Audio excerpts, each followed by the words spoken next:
Coming up on Bondi Rescue. A man dislocates his hip joint. But it's his friend who needs emergency treatment. A woman fully clothed and drowning. And a mother's worst nightmare. As her child goes missing in the water. I'm sure he'll come back. Rain, hail or shine, Bondi can pull a crowd on any given day. Tourists come to tick Bondi off their to-do list, regardless of the weather. Lifeguards must stay vigilant. I've noticed these two heads at third ramp, that's just to the right of the tower, and they're going down pretty quick, so I knew I needed to get there as quick as I could. Just metres from shore, a couple have been overpowered by a surging rip, pulling them out to sea.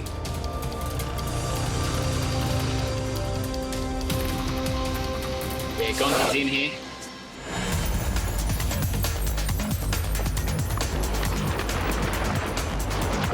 I jumped on the board and I had to pretty much give it everything I had. Like, just had to punch through the waves, couldn't try to sit up and get over them. I knew that I had to get there as fast as I could.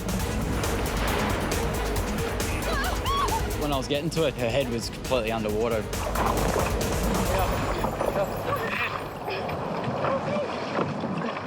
Just probably a couple of seconds later, she could have drowned.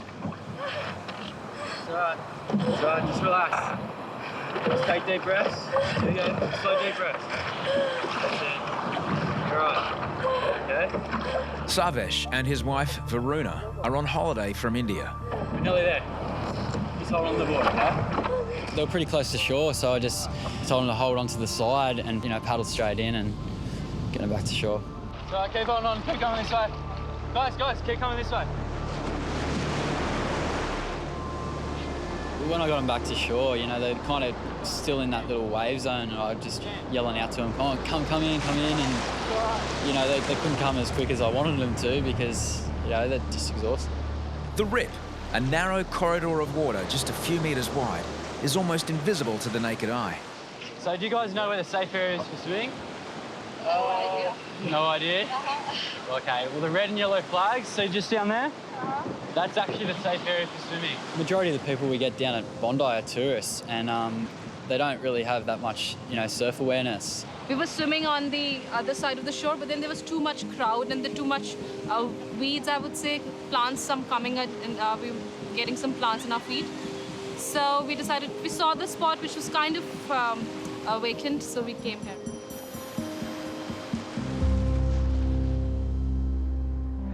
Lifeguards try and predict where trouble might strike next, but some things, often the strangest, can never be predicted. Myself and Harrison were stationed down in the Rhino at South Corner, and a member of the public walks over to us quite calm and says, I think my friend's broken his hip. Just had a report of a guy who's fallen off the rocks here and he might have dislocated his hip. Just walking over. Just stand by. Yeah, I'll stand by for number 2 bit. Let me know, brother. And I get over there and there's a gentleman sitting against the drain pipe in a puddle of water, quite calm at this stage, saying he's dislocated his hip. Gentleman, 40, flipped over in the moss. He's had a hip replacement and he's pretty sure that he's popped it out. Yeah, copy, bros. I'll get onto it right now. From my basic medical training that I've had, it doesn't take much to notice that one leg is 15 centimetres longer than the other.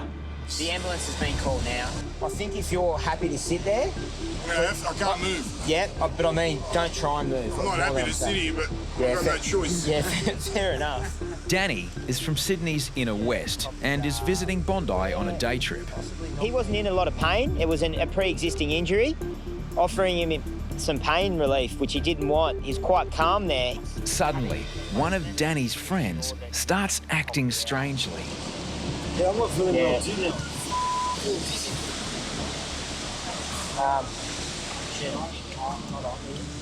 I feel like I'm about to faint. Really, mate? Maybe I'm just, really light. I'll tell you what, why don't you just sit up in the shade, just lie down and put your put your feet above your head sort of thing. Lift your knees up. Slide down, you'll be right. And I look up and his best mate starts having a fit right in front of me. But the thing is, they're not going to move you. His eyes were going to the back of his head. He had scissor fingers going, and then he just looked like he stopped breathing. Can we get the deep end? I need some help down here. Harrison rubs the man's sternum with his knuckle, a technique which usually gets an immediate response.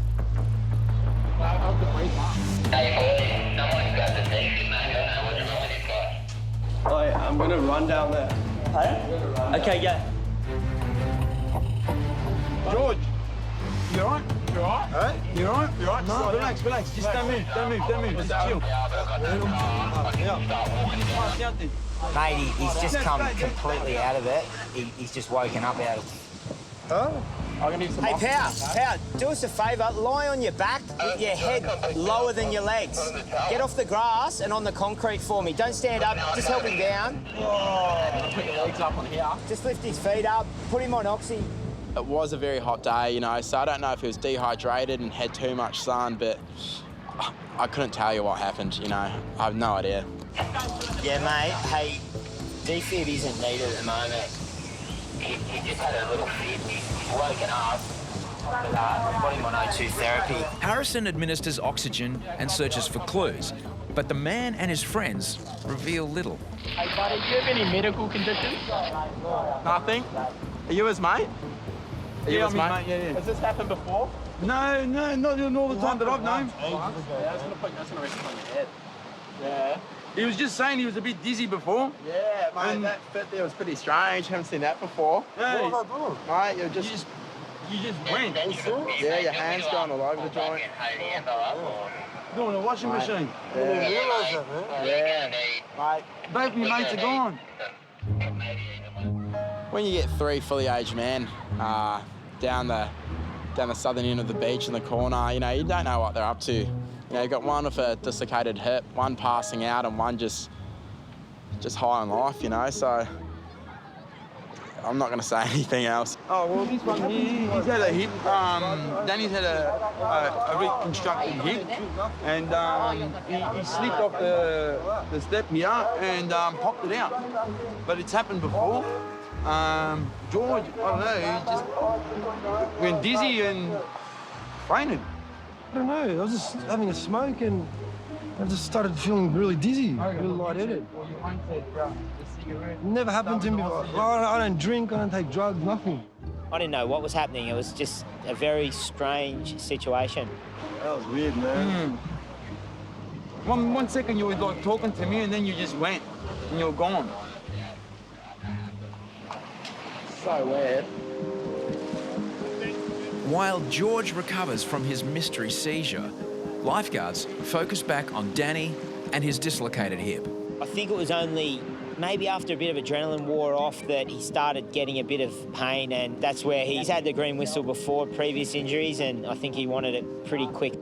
Danny is given analgesic gas to soothe the pain until paramedics arrive. Oh, geez, that eases the pain, doesn't it? Yeah. You get a bit lightheaded, just stop it, and some really big deep breaths. I just hope I get a good surgeon that he knows what he's doing to Yeah, you know what? put it back in. He was definitely a unique character, and you know he had plenty to say. I forget your name already. Yeah, Daniel. But everyone, Danny. Yeah, everyone calls me Beardy, but Beardy. Beardy, yeah. Yeah, Beardy. Yeah, I'm Goaty. Yeah, Goaty. I think he was kind of enjoying himself in the end. It was making us laugh anyway. Geez, I like the freebie I'm getting. What a freebie. It's costing me nothing. Yeah. You take it for granted the premier beach in the world. Yeah.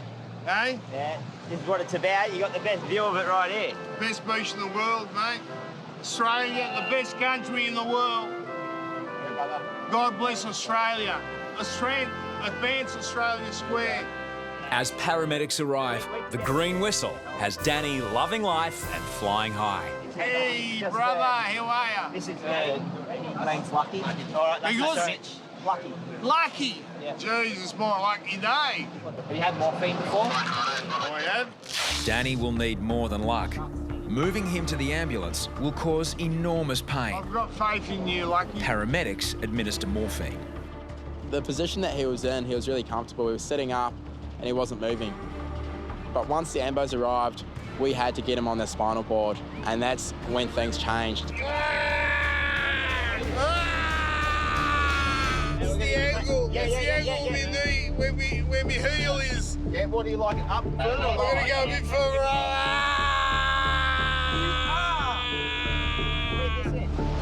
Keep breathing, bro. Mind over matter. I don't mind because you don't matter. He's a big guy, and we needed all hands on deck, you know, to get him out of there and get him in the back of the ambo. Is everyone got a good grip? Yeah. On 3. 1, 2, 3. It's a bumpy ride over rocks and sand before Danny reaches the ambulance. You guys right up there? You guys all right? Keep breathing.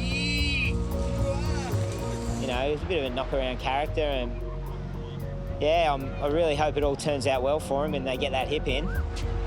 Thanks, boys. Danny was transported to hospital for emergency surgery, and his hip was put back in place. Max, where's my wallet? I'm getting it for you, relax. How long does it take to get my wallet? Bondi's golden sands stretch for 1 kilometre between 2 imposing headlands. For tourists, losing your bearings is an all too common experience. Maxi and I were down at South, just patrolling. All of a sudden we were approached by a man from China, and you could tell he was just very distressed. 1 hour ago, we just go to there. Oh, we put everything here and settle down. And he went to the beach first. For a swim? Yeah, the first swim. So I can't see him. So we were able to establish that his son was 17 years of age. He was last seen going for a swim. And did he come back? No, never. The last time you saw him, he was going for a swim. Yeah, I didn't know. I don't know if he may swim or not. Did he say he was going for a swim? Yeah, I swim. Well, first and foremost, you communicate back with Central. So we just let them know that we have a missing person. 17-year-old Asian male wearing blue underwear. Last seen about an hour ago with the intent of going for a swim. Okay, Tommy, let's just get this last detailed description of the last spot they seen him. Was he entering the water? Was he on the shore? It's because I just thought, to escalate it.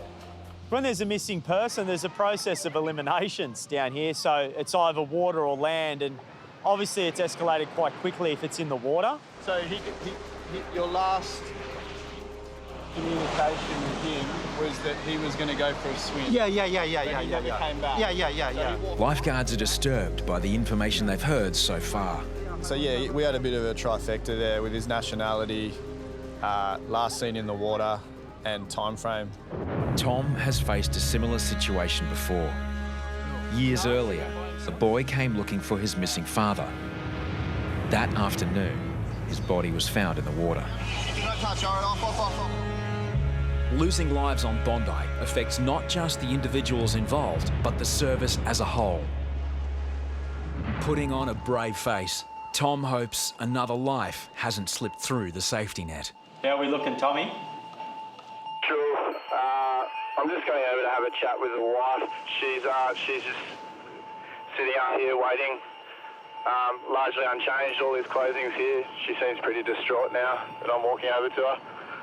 By that stage as well, the whole situation had become a little bit more dramatised because we'd located the mother. Hi. What's your name? My name is Miho. We're just looking for him at the moment. I'm sure it'll be okay. I'm sure it'll be fine. No. My son is missing. His name's Fan, yeah? F-A-N?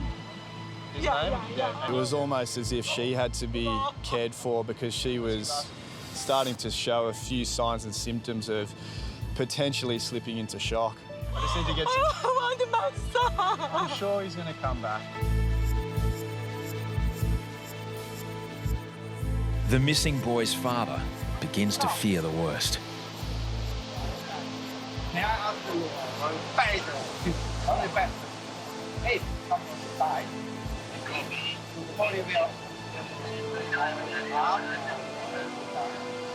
I'm sure he'll come back.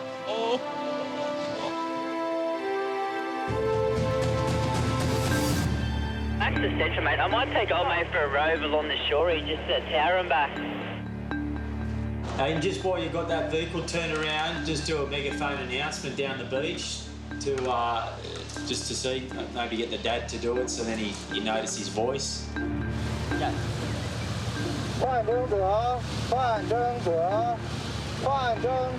With every passing minute, concerns for the boy only grow greater. It's hit the hour mark. You know, the last footsteps were seen entering the water. First point of contact is the police. Hello there. It's Harries from the Lifeguards down at Bondi. How are you going? Yeah, good. We've got a reported missed Asian boy down at the southern end of Bondi. So at this stage, we're still in a search and rescue mode, whereas I'm getting the police, I'm contacting the police. I'll have jet skis down on the shoreline, lifeguards are going out, it'll be a search and rescue phase. I'm looking for this person.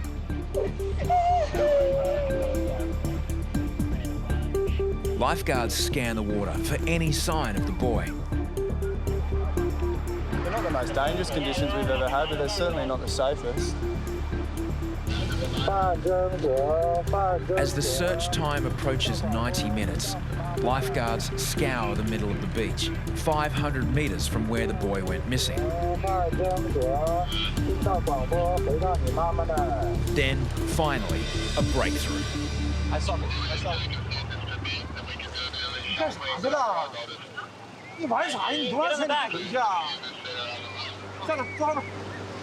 Yeah, boys, we found him. Found him. All good. Sorry. 你多长时间你不回去啊？那你没跟我约那个时间呢？ Harries shares his relief. Thanks, guys. They found him. We found him. He's with your husband. Thanks, guys. My son come back. Yeah, he come back. He's okay.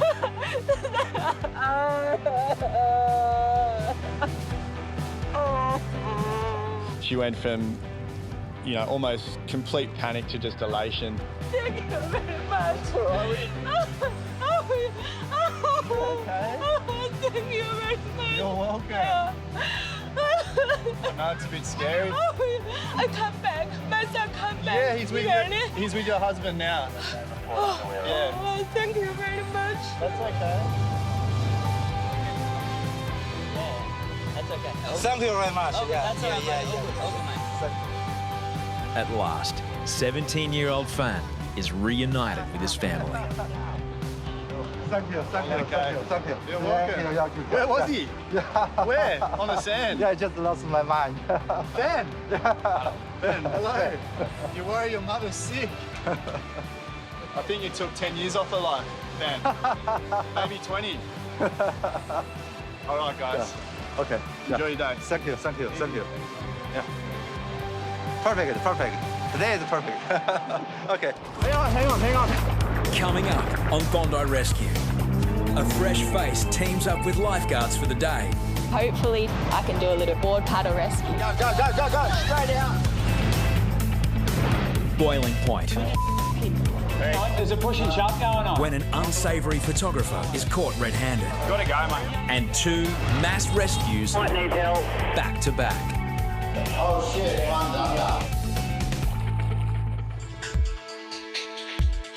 Bondi's famous stretch of sand attracts 2.5 million people a year. Many are tourists, unfamiliar with the dangers of Australia's coastline. I was just cruising around in the Rhino when I decided to go for a trip down south. That random trip turned into a definite rescue. I could see like a wee ball or something right against the rocks. I realised there was actually a little kid stuck in the rip. South line of the central, I could be in here, south corner. I left the Rhino still running, just jumped out, just ditched everything on the sand and grabbed the board and just started running. And all I see is this little kid starting to go under. The boy is alone, in the most dangerous part of the beach.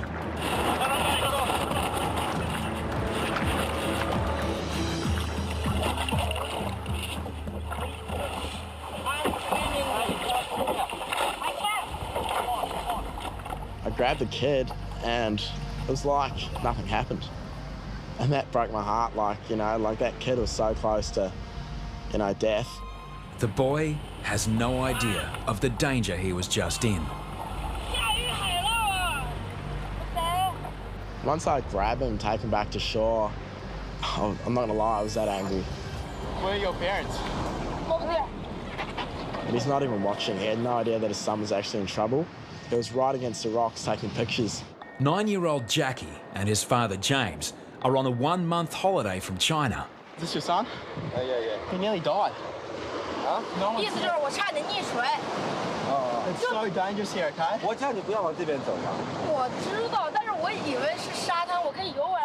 Oh, please don't stop me. There's no one here. I was just lucky I was down here and I came back. It's so dangerous, mate. You don't... There's nothing I could have done because he's not going to understand. There was that language barrier. And, yeah, that rattled me heavily, that rescue. Lifeguards are dumbfounded by the situation. What happened there, mate? Was that just a little kid? Yeah, it was just a little kid, mate. It was just right on those rocks. Oh, yeah. Close one. She was a close one, mate. It was in that rip right there against the rocks, so it's just charging out. There were people pointing up on the hill, screaming, and the father's just there taking pictures on the rocks up on the ledge there. So yeah, the father would have got the message if he was at his own son's funeral. It's just scary. Then, just minutes later, Harrison finds the same boy back in a no-swimming area. Hey, buddy. Please just come back to shore. Come back, come here. Hey, buddy. Mate, you can't swim here. What? There's a sign. There's a dangerous current sign. There's no... Yeah, you got to go up the other end of the beach with the flags. Please don't go in the water here. Just do it for me, just a favour. Oh, my God. End of the day, when people come to the beach, I want them to go home. That's all I want. And our goal is to make sure no one drowns here. And it does get frustrating. I know it is our job, but, it's scary.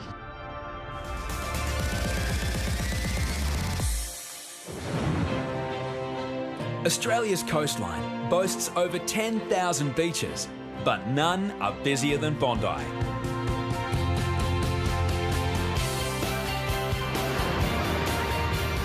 There are more rescues and first aids here than anywhere else. For an aspiring lifeguard, it's the perfect training ground. My name's Julie. I'm 23. I'm from Newcastle, a little town called Redhead. This is my first season of being a lifeguard. So I'm just looking to get a little bit more experience, doing a couple of rescues, seeing what the boys do down here. I've done about 5 first aids. It's probably the most that I've done. And I've pulled a lady on the sandbank out of a rip. That's been the most that I've done. So I'm just, looking to get more experience. You can maybe do all of that just in 1 hour. Probably. Yeah. If it gets busy, you could do that in an hour. Definitely. Yeah. But what Julie really wants is to perform her first board rescue. I've done a couple of swim rescues, but not a board paddle rescue. So hopefully today, fingers crossed, I can do a little rescue. I'm sure you're going to see something. I'm pretty much sure too. Yeah. Have to wait and see. We advise you to not swim here. If you are going to jump in to cool off, please stay right on the shore. Managing Bondi is a balancing act of water safety, customer service, I've lost my wife. and occasional policing. Because of all the complaints from the women down the beach, the police have to talk to you. Some visitors aren't aware of the do's and don'ts on Australia's beaches. Lifeguards can end up playing sheriff. You look at your photos. Yeah. You're not supposed to be taking photos of semi-nude women and stuff like that on the beach. Ha ha ha ha. It's not ha ha ha ha. No matter where you're from, that ain't sweet. With no powers of arrest, lifeguards can only ask offenders to delete inappropriate images. They're all ladies, they're all topless. Do you know what I mean? Sorry. Not going to get charged on that. It's just an invasion of privacy. They shouldn't be doing it, and I think they know they shouldn't be doing it, so get out of here, you know? You go. Go. When we think of Bondi, we do think of it as a safe place to come. You don't expect anybody to kind of be doing anything wrong down here, so that's a little bit alarming, I think. It's feeling safe, and if a guy's walking around taking pictures, that makes me feel really uncomfortable. Yeah. It would make me think twice about what I'm doing, what I'm wearing. Yeah, and it's good that he got spotted because Bondi should be safe, and I'm glad that people like the lifeguards are looking after us. That's good. We hate it when people come down and try and take pictures and film people that are trying to just enjoy their day. We don't think it's fair. Mid-afternoon, and a rogue photographer has caught the attention of beachgoers. He took some photos of her as he rolled over, and then he followed him down to the water, so I thought I'd go and give him the heads up. Guy taking photos, we're just going to get him to come in and get him to show us his phone. I'll grab him. Corey locates the man near the shoreline. He was with his son, his wife and kids and grandkids and the whole family. I'd explained that we needed to have a look at his phone. He was doing something inappropriate, and the son had no idea, so he was like, OK, yeah, go for it. And then he was shocked. Not acceptable. Yeah. You want to tell him why? Photo video You understand? You understand? It's not good, mate. As the photos are being deleted by the offender's son, the boyfriend of a victim sees the images. Hang on, there's a push and shove going on. There's push and shove. I told you. Mate. Don't do it. You understand the problem? Hang on, there's a push and shove going on. No way. There's push and shove. He was ready to punch on with him. You understand the problem? I pretty much had to tell him, mate, please don't. You're going to go with the police if you do. Sorry, buddy. That family just had to leave the beach, and they were shattered because they were there just enjoying it, but just one person in the family ruined it for them, so they were gutted. That's disgusting. Mate, tell him. Yeah. You've got to go, mate. We are going now. Yeah. He knew he'd been caught red-handed, and this young guy, I think what he did was more than enough for the guy to probably never pick up a phone again.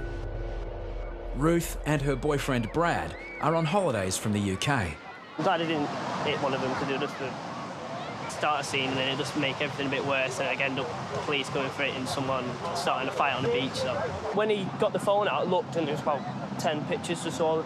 It's like, you can tell it's there on it. It's horrible. We really try and do our best to either have the police to deal with them or make them get off the beach. 23-year-old Julie is a lifeguard in Newcastle, 2 hours north of Sydney. She's come to Bondi to get some experience on Australia's busiest beach. I do want to prove to myself that I have what it takes to be working here. Nicola is the sole female lifeguard on the service. With a shifting tide and dangerous currents, Julie is given the opportunity to learn from a true pro. So experienced, so just to see the way that she manoeuvres the ski, she's so good on it, like she's so experienced, so it was crazy. However, Nicola's lesson quickly turns into the real thing. Literally just turned on a dime there and went sort of nasty all of a sudden. Within minutes, Julie gets hands-on experience pulling swimmers out of the rib.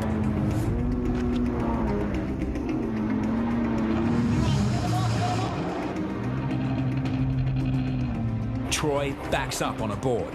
I need you directly in that group where the lifesaver is with the tube. No questions asked, get them on board. Nicola is so good with her directions and she's like firm, but she's in control. Yeah, I do tend to yell. I'm just like, get on the mat! Get on the mat! Get on it! Look, 1, 2. There's 3 of them on there now. I'm really glad she was on the back because we had that flash rib, all that stuff, so it's nice to have someone on there yelling with you. It was good, it was good. Working as a team, Julie and Nicola defuse a potentially fatal situation. It feels really amazing to be working with such experienced lifeguards. Yeah, I feel really lucky. It's really nice to have an enthusiastic girl down here who's just sort of keen to learn and get amongst it, get involved. And you need to have a passion to do it, to be able to get out there and sort of stretch yourself and want to learn and want to improve. And I'm like, you sure you don't want to move to Bondi? Come on, help me out. Oh, thanks, Nicola. It's just the experience Julie is after. She's hyped, but it's all good. She's hyped. Imagine she'd be like a Maxi in the brain right now, you know?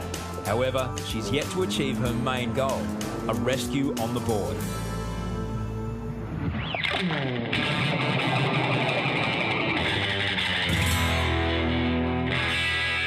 Bondi, the United Nations of beaches. England!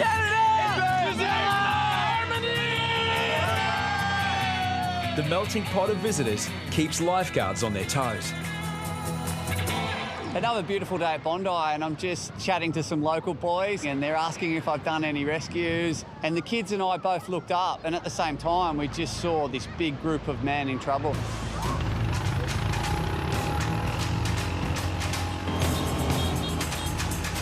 There was a lot of people in trouble and it would be impossible for me to bring them all in. Might need help.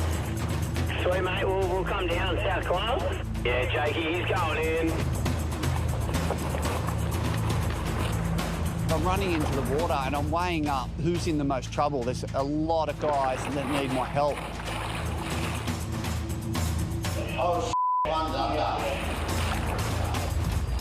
There's a lot of guys that need my help. This guy would have needed to go to hospital for sure if someone wasn't there to hold him up. It's amazing the help we get from members of the public and local surfers.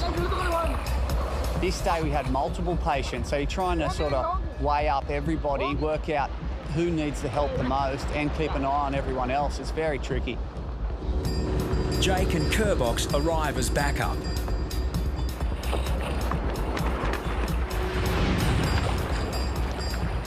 When Jake came out, the rescue changed because we could start to take people back in and I could point him in the right direction to tell him who needs help. At least 5 men need to be rescued at once. One of the clubbies was there also and he had a flotation device, he had a tube. He could hold one of the patients up. I'll come down and get him. And then me and Jake can just take them back to shore. The men are on holidays from Sri Lanka. Deano transports the first patient back to shore, but instead of fearing for his life, he revels in his first ever surf lesson.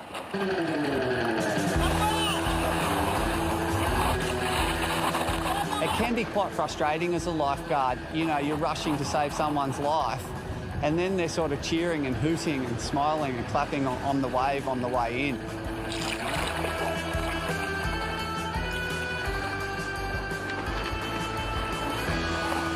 Deano goes back out to collect any other swimmers in trouble. On essential, yeah.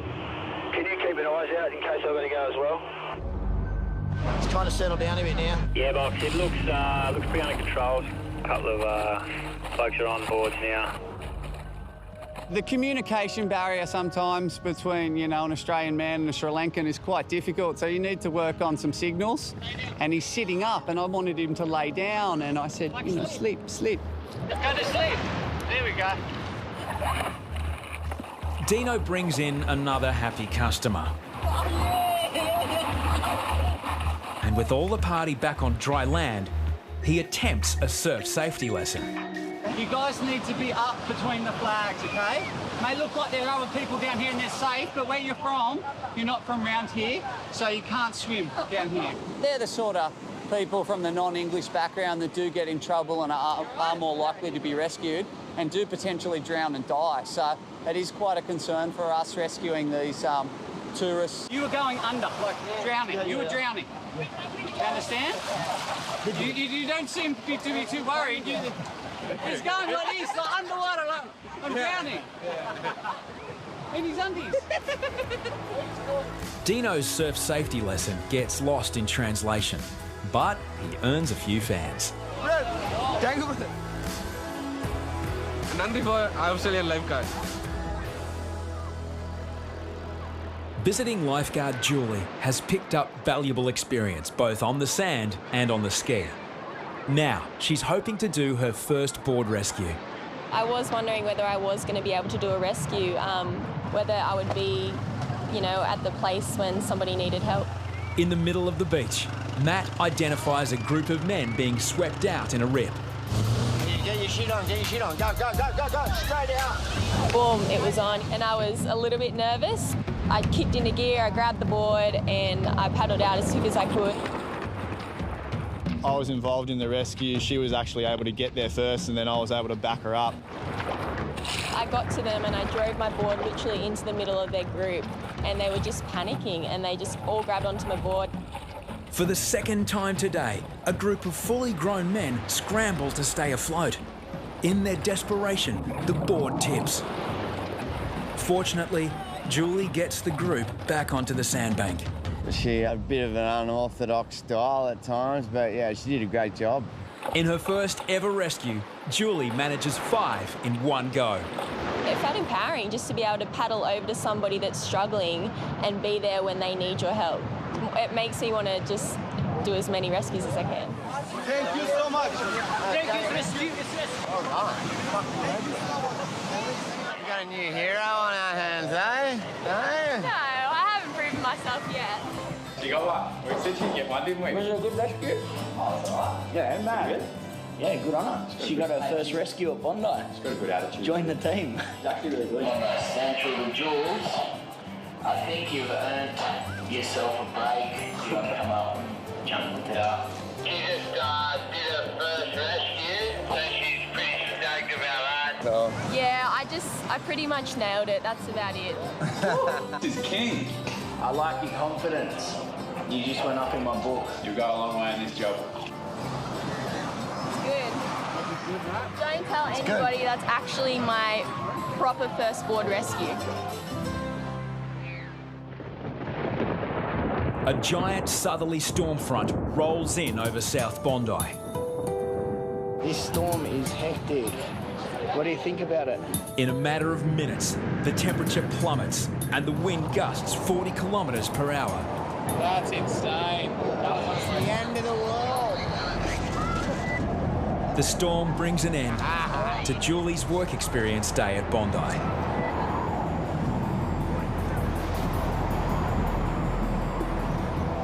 last hour is a little bit different.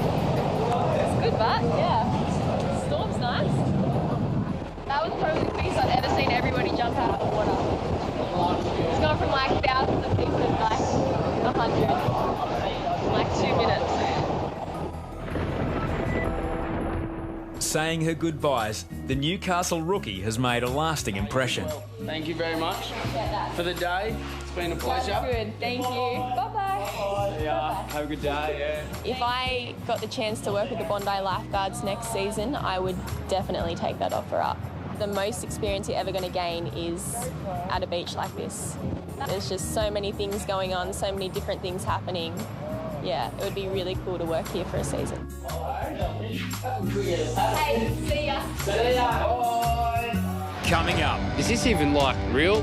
Man's best friend and a beachgoer's wounded manhood. I've seen a lot of weird injuries, but that's the worst. A desperate call for help. Hang on. Come on, I'm coming. Deaf, barely conscious, and alone. She was like shaking, like she was really rigid. The most confronting emergency of summer.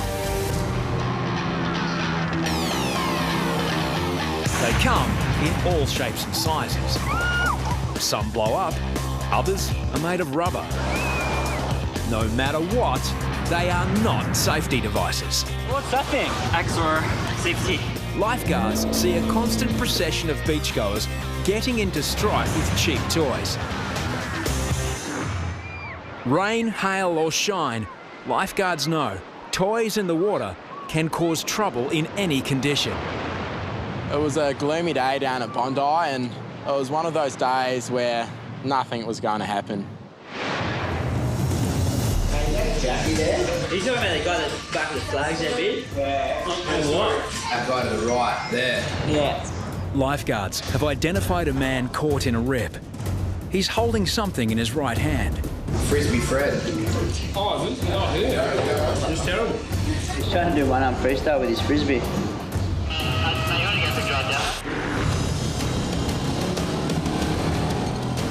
We noticed there was a swimmer in the flags. He wasn't a strong swimmer at all, and that's why we had to go down there straight away. It was holding like a frisbee of some sort. Yeah, boys, maybe it might be worth going for a paddle. Like, he's terrible.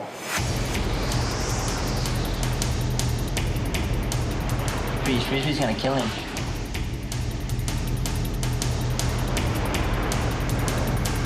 As I was paddling out, I kind of noticed that he let go of the frisbee. He kind of started, getting in more difficulty.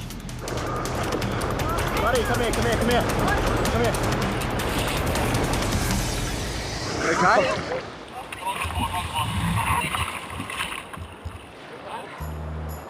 Yeah, I mean, generally down here at Bondi, a boogie board or a life jacket or floaties, they will class that as a flotation device, but not a frisbee.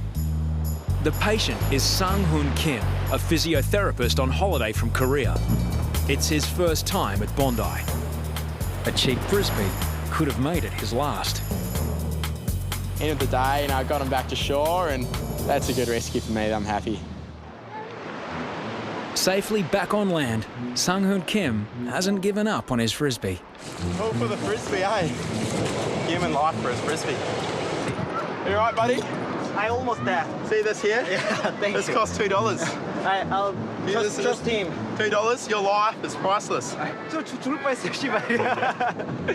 이거 하고 놀다가 안 돼가지고 좋댔다 나와야겠다 하는데 안 나와지는 거야. 발도 안 닿고. 죽었다 싶었는데 서핑하는 사람이 와서 나 구해줬어요. 나오니까. Sang-Hoon finally appreciates the limitations of his frisbee. Hey, ladies and gentlemen, I trust him in the sea, but he almost going to kill me. So do not trust him in the sea. It's just in ground. It's just through it, okay? Like this. Get it! Just got through it.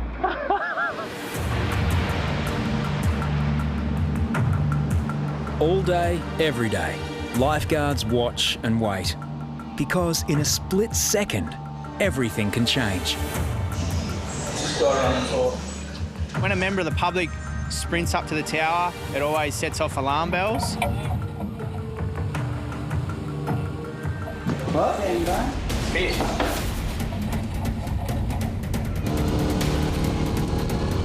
Harry's there's someone having a fit down there. Boys just rushed down there, so they'll give us an update when they're ready. Two members of the public go to the woman's aid until lifeguards arrive. She's not really conscious, but she's definitely She's got a strong She's got a pulse. So we've got her in recovery at the moment. We'll just get an airboat down here. So what was she doing when you saw her? She was like shaking, like she was really rigid. Convulsing, yeah. Yeah.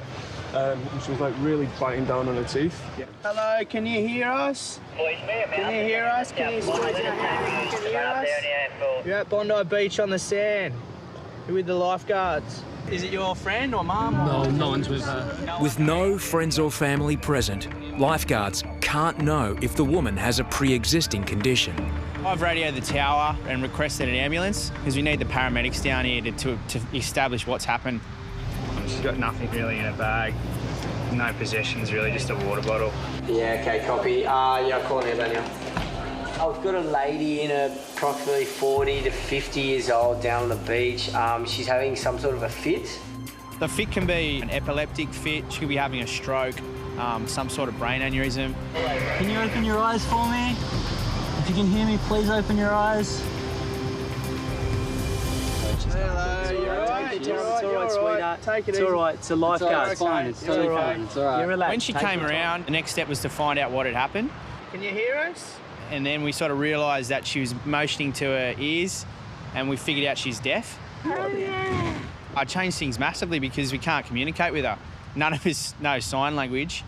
Unable to communicate with the woman, lifeguards are in the dark about her condition. Then, Harries realises it's not the first time he's seen her. It's all right, you're all right, you're all right. Is she the death lady? I think it might be the death lady. mate. That is the death lady, yeah. About a year ago, I have dealt with the same lady having a fit down on the beach on a jam-packed day. Is there any relatives or anything with her? No. Yeah, at this stage, she's still like deep in a sleep. She's breathing fine. Pulse is 76. Move the ambulance. Today, the woman was found in the very same spot on the beach. Doesn't surprise me that it could happen 2 years later with the same lifeguard, but it is a pretty, it's a pretty crazy coincidence. Last time, the woman refused help. Now, lifeguards are worried the same thing might happen. Today, it felt like when she actually woke up and she seen me, she actually knew that I was the one that was caring for her last time. She doesn't want anyone around her, and I feel her pain. When the paramedics arrived, she actually got more agitated. It's just some oxygen, okay? She just didn't want anything to do with them, and obviously didn't want anything to do with us. We want to do your blood sugar. The main thing that we were trying to communicate was that the ambos needed to take her to get checked out. That's their obligation. Lifeguards and paramedics face a difficult situation. They can't leave her on her own. Okay, it's all right. It's all right. But no one wants to force her into the ambulance. Troy's method of paper and pen helped us to get that message across to her. We worked out that she did not want to go to hospital. We'll go to hospital. Hospital. You come with us. We'll check. As limited communication breaks down, the woman heads towards the water. Yeah, feel good. You have to stop them, You can't have a person going out into the ocean after having a fit and being hypoxic and drowning. You're doing everything you possibly can to preserve human life. It's okay, relax. Yeah. One sec. We were just like, what are we going to do now, I personally didn't want to have to get the cops involved. So we were just like, let's just get her off the beach now. Let's just do it. The woman refuses treatment. Paramedics and lifeguards are left with no choice. You guys got her? No, I never questioned that we were doing the wrong thing. I knew that it was better for us to get her off the beach as quickly as possible.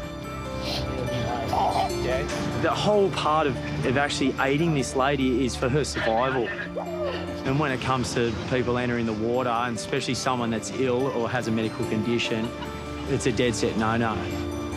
Paramedics did a full assessment and then drove the woman home to her family. The lady's brother come down a couple of days after and he thanked the lifeguards for assisting her and helping her out, and to have him come down and say that, it means a lot to us. Plenty of young men and women aspire to wear the blue uniform on Bondi Beach. Get in there, Huss. Last year, newcomer Harrison completed his first year as a trainee lifeguard. We were confident that Harrison could get this guy in time, and he did. Make sure it's safe in the flag, 6 on, okay? This year, the training wheels are off. Harrison has graduated into the Big Kids Club. Look at that, a real lifeguard. And the pressure is far greater. If I was a trainee, I had a bit of that leeway saying, I didn't really know. But now being a fully fledged lifeguard, if I screw up, I'm straight into Hoppo's office. Hopefully if we work hard the next hour, it'll be an easy afternoon. I tell you what, the ranks here, it's like a stomping ground. You always got to prove yourself. Central to Rhino, lads. Just want to come straight in front of the tail for us, please. In the middle of the beach, a man struggles to stay afloat. He's running out of energy. Yeah, boys, use her in. That guy's starting to panic. Oh, it's gone, man. Yeah, I'm gone. Get to him, all right?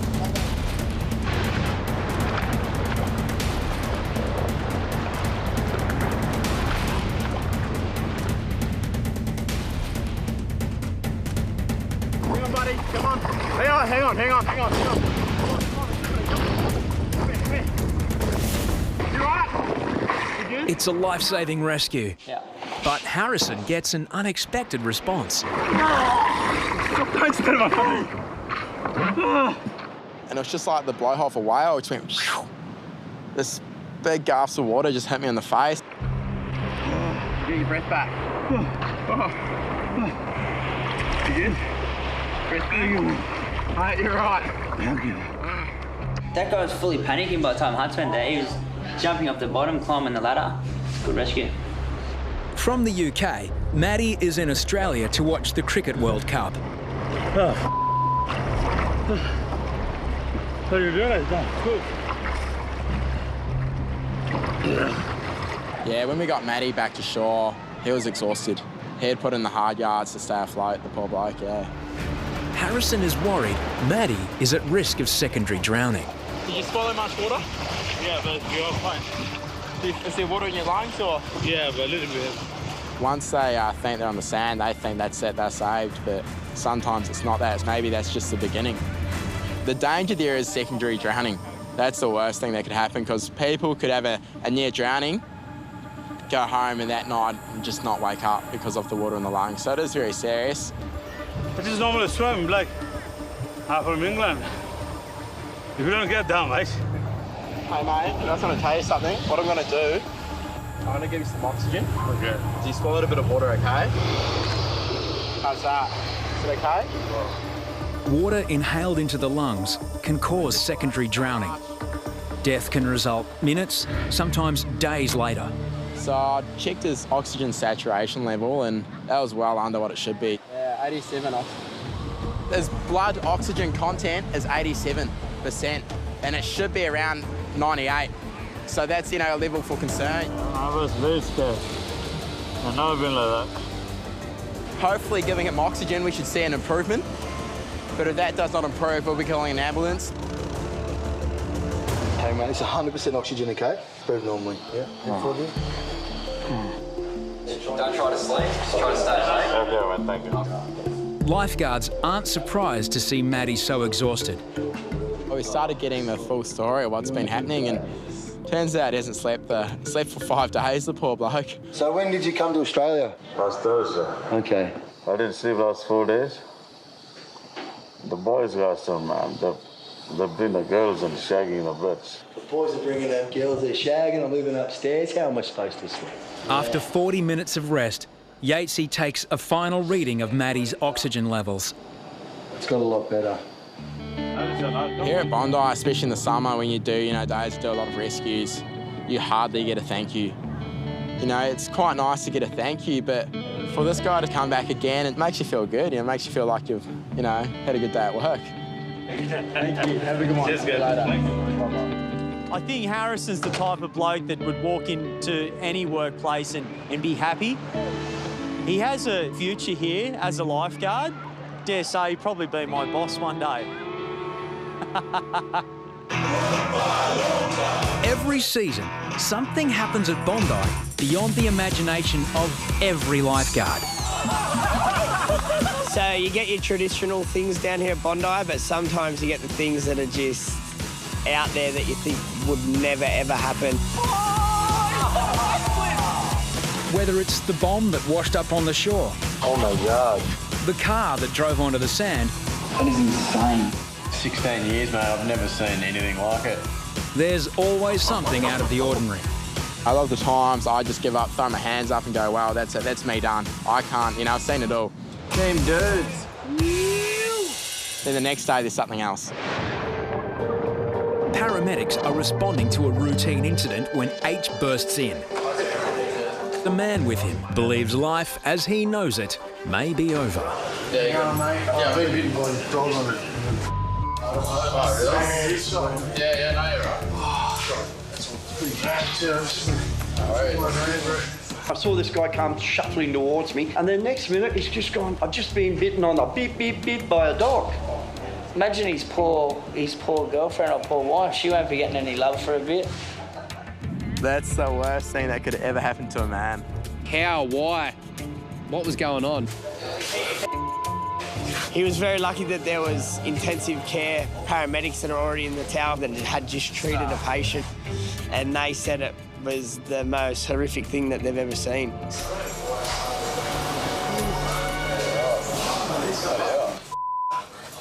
There was no blood, he wasn't that much in pain, so there's only one thing I can think of. He would have been in shock. I've seen a lot of weird injuries, but that's the worst. To avoid any confusion, the paramedic clarifies how serious the injury is. The dog has torn the skin from the base down to the tip. Do you know who owns the dog? Yeah, he's my mate's dog. It was an accident. I don't know if I could really describe what I saw, but it wasn't bleeding at all, so that's probably lucky, but I would hate to see that ever again. Have you ever had any of this before? Not quite like that. Imagine it never returned to working order again. You'd be heartbroken. Paul's mate doesn't help the situation. I just hope you can fix it. I'll be able to fix it. Yeah, fix it easy. Just you're not waiting to have a sex for a while. I'll tell you that right now. As long as I can have it one day again. It's bad, mate. Dog feeding on the cup. There's a lot of Chinese whispers of how it really did happen. I heard it was a Chihuahua. Could have been a Labradoodle. I reckon it was a female for sure. Paramedics arrive to take Paul to hospital. No one misses out on inspecting the injury themselves. I've seen the pictures of the aftermath and after surgery, and he's bloody brave, that's for sure.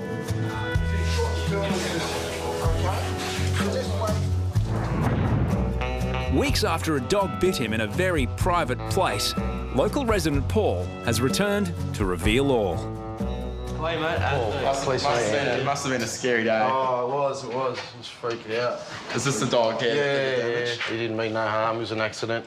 So what's the go? What happened? Because I took Zeus for a swim. As I went to dive over him, he must have thought there was a ball there, and he's jumped up and nipped me.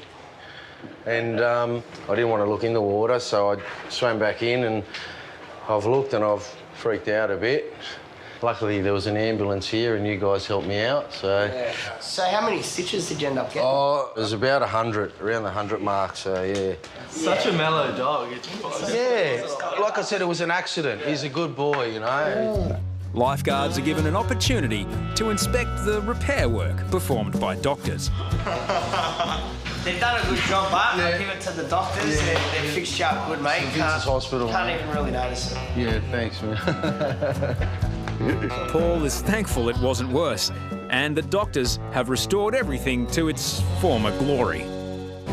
Coming up on Bondi Rescue. Pick up your bottles. H-Man takes out the trash. All I've heard from you is your mouth flapping. The race to find the next great rescue device. Go, go, go, go, go!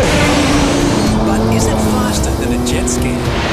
Oh, shit. And Harries, caught between rocks and a hard place. Jump into the white!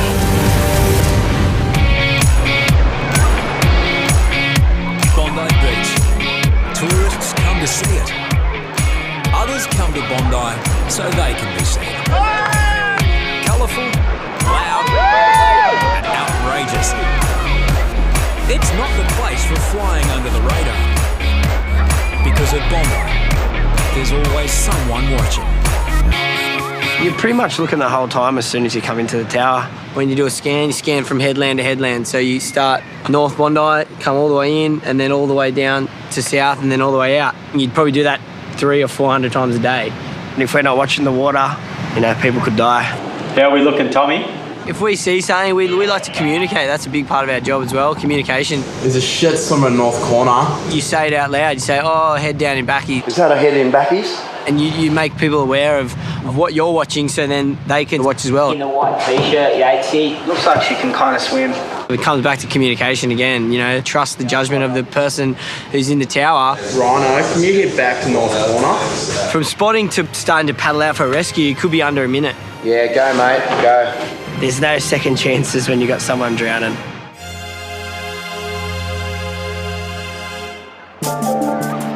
Lifeguards often have their eyes fixed on travellers who come to Bondi in search of the endless summer and the perfect wave.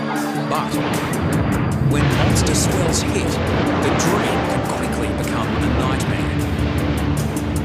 It was a strange kind of day. You know, we set the beach up early in the morning. It was only about 2 to 3 feet.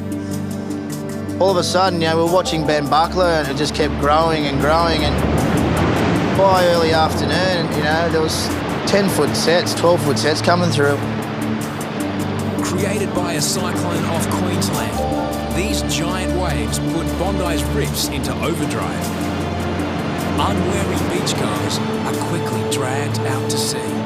Harries and I had to pretty much camp in that north corner and just try to stop anyone going near it, because once anyone entered that spot, they were gone. Mid-afternoon, and Harries spots a beginner on a bodyboard. The rip is sweeping him out to the giant waves crashing onto the point.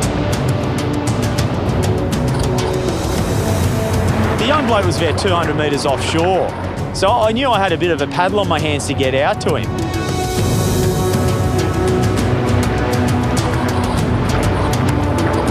But when the swell's up like this, you know, you can lose someone so quick, and that thought of losing a young bloke in a big swell like this, it'd take ages for us to even search for his body. I think he's going to have to go up the boat ramp. Why people go out in conditions like today, I've got no idea. Over this way. I approach the guy, and the first thing I tell all of them if they've got boards is take the leg rope off. They don't want to let go. Everyone wants to hold something. Everyone likes their blankie. Yeah, let go. You want to take your board off your arm? You take the board off your arm? I don't want his board hitting me. I don't want to hit me in the head, and it's going to get in the way when I'm paddling. Backed up against the rocks, Harries battles to make open water. I don't want to be anywhere near the rocks. You come near the rocks, you get injured, you get sucked down the face, something happens to you. I want to stay on the board and I want to stay in water.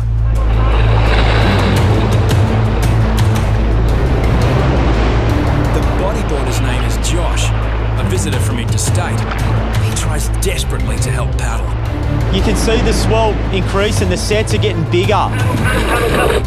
All of a sudden, the wild, nature owns you. Oh, shit.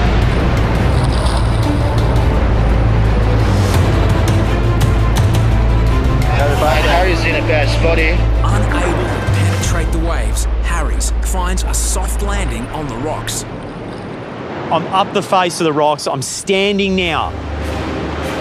Come here. All of a sudden, another one was coming, and I went, oh, no, he's gone. Natural instinct is to run away from the crashing wave. But Harries knows he must do the opposite. Into the wave. Jump into the wave. And then we just leap.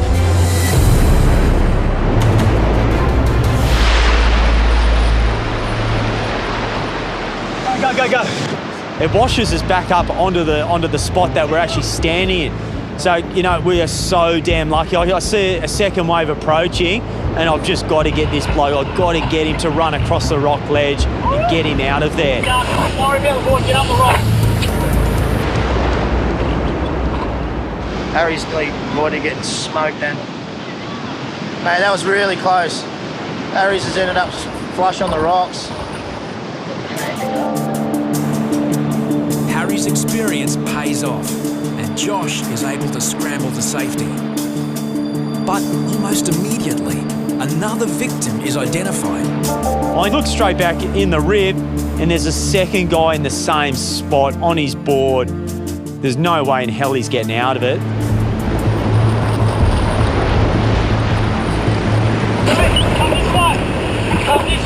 If I paddle back through that rib, I've got 10 to 12 foot waves that are crushing. I need him to come out through that rib to me so I can guide him up to the boat ramp.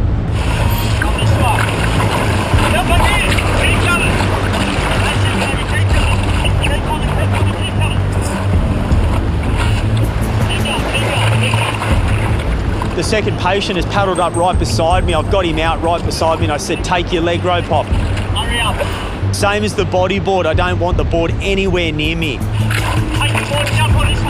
The board has been hired from a local surf shop, and the man doesn't want to lose his deposit.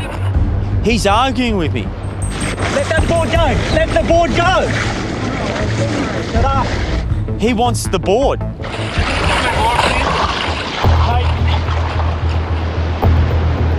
Paddling back to shore against the rip is impossible. So, Harries aims for the boat ramp nearby. So I'm trying to utilise the ocean now. I'm trying to go with the strength of the ocean and come right up that boat ramp.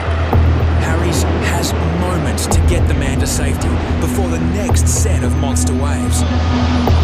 So we come really close to the ramp, and I try and get him off the board so I can at least just dock him on the boat ramp.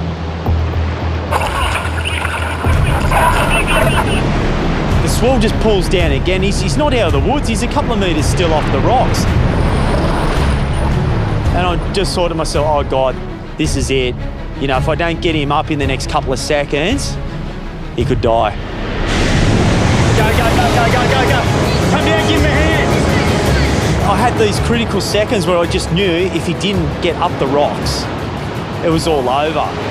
And then I've seen the wave approach. I didn't want to go up the rock face myself, so I had to turn the board around and I had to go into the swell. I just seen on the corner of my eyes, I seen him get docked, and he was going up those rocks nice and quick.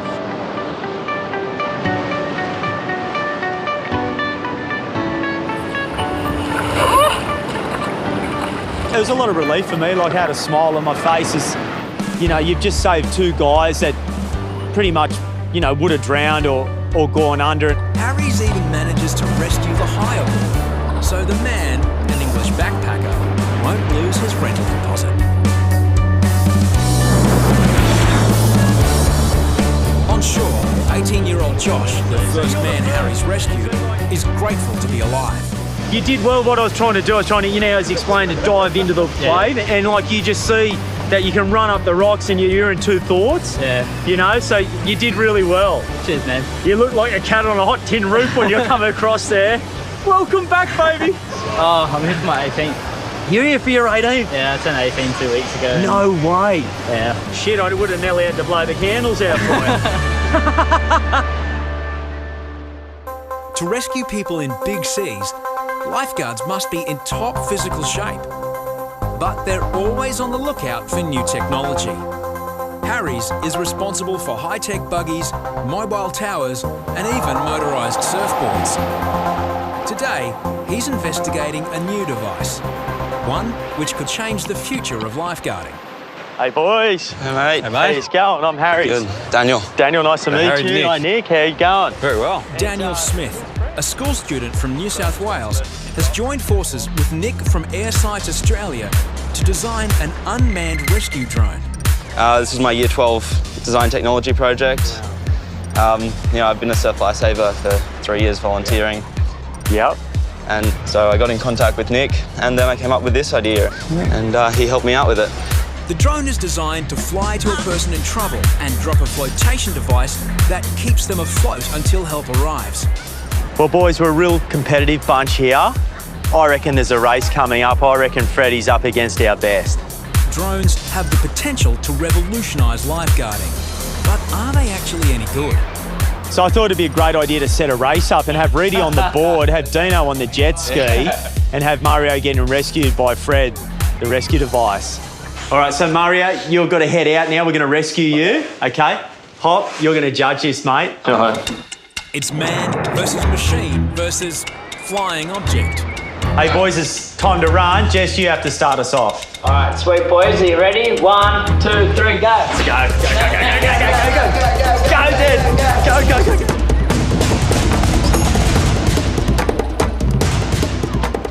Come on, Dad. Come on. Come on. Go, go, go, go, go. That device went up so quick. Reidy hits the water first, followed closely by the drone, then the jet ski.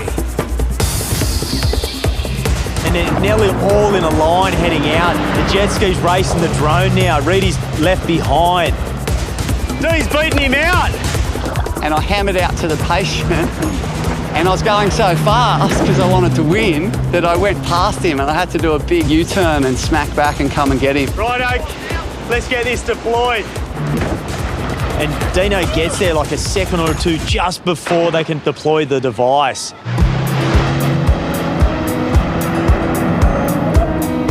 That was the perfect scenario just there.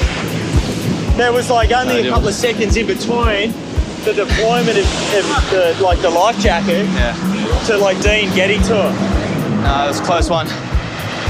Did well. That was really good. The clean launch of the jet ski was always the only way the jet ski was probably going to lose if it didn't get a clean run in off the water, but it was pretty close. Now, after looking at the results of this race, it shows that the service is on the right track. We're using the right equipment. The drone does have its place, and one day will probably be a part of the lifeguard service down here at Bondi.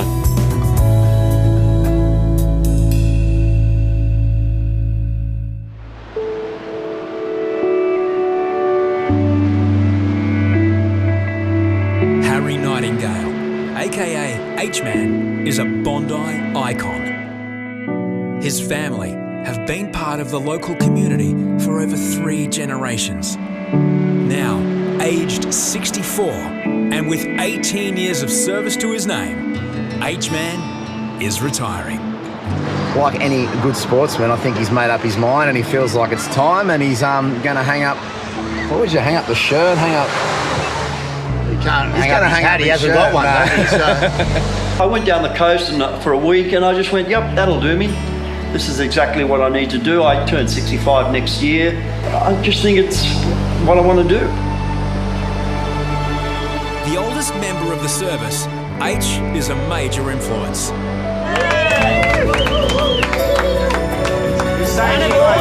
He's a local legend, this guy. Fiercely protective of Bondi, H doesn't suffer fools, especially litterbugs.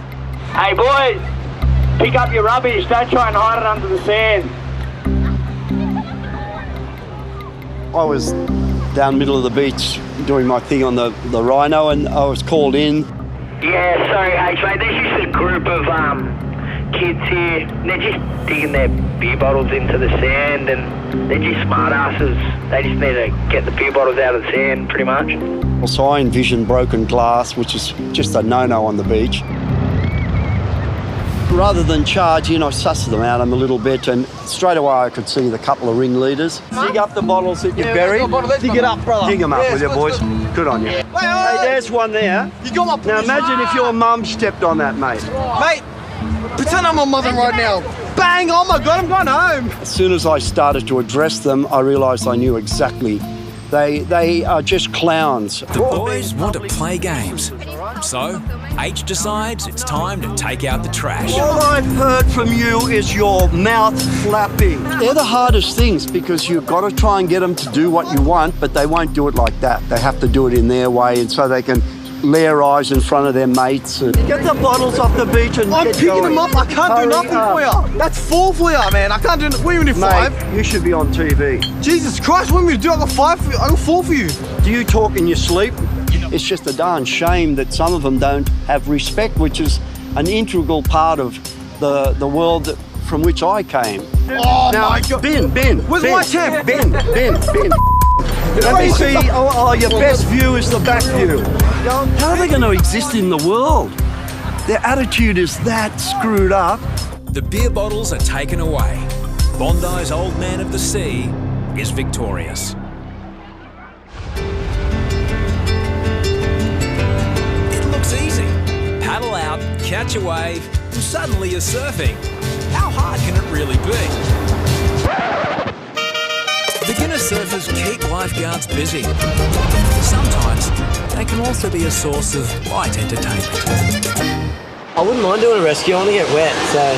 Yeah, right. So I was sitting in the Rhino with Matty D down the southern end of the beach, and we glanced over and noticed a classic example of boogie board wrestling. Boogie board wrestling came about a couple of years ago when we just noticed abundance of non-swimming tourists wrestling with their bodyboards to stay above the water.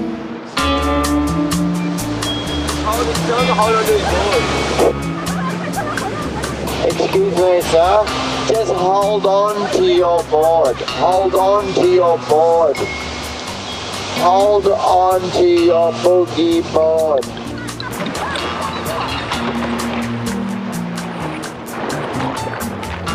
As I was paddling out, a female surfer went over and just aided him while I got out to him and was just holding him up with her surfboard. Wago's son is on holiday from China. His wife photographs this chapter of their adventure from the safety of the beach.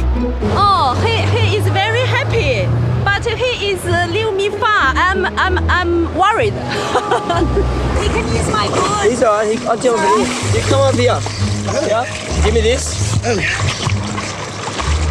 Okay, lay on your stomach. You're alright. Leave that. Leave that. Lay on your tummy. On here. Face that way. Yeah, you're alright. Face front. Face the front. Face the front. Head at the front. Head up there. Head up there. I was finding it a bit difficult to get him on the board. He didn't seem to have very good balance at all.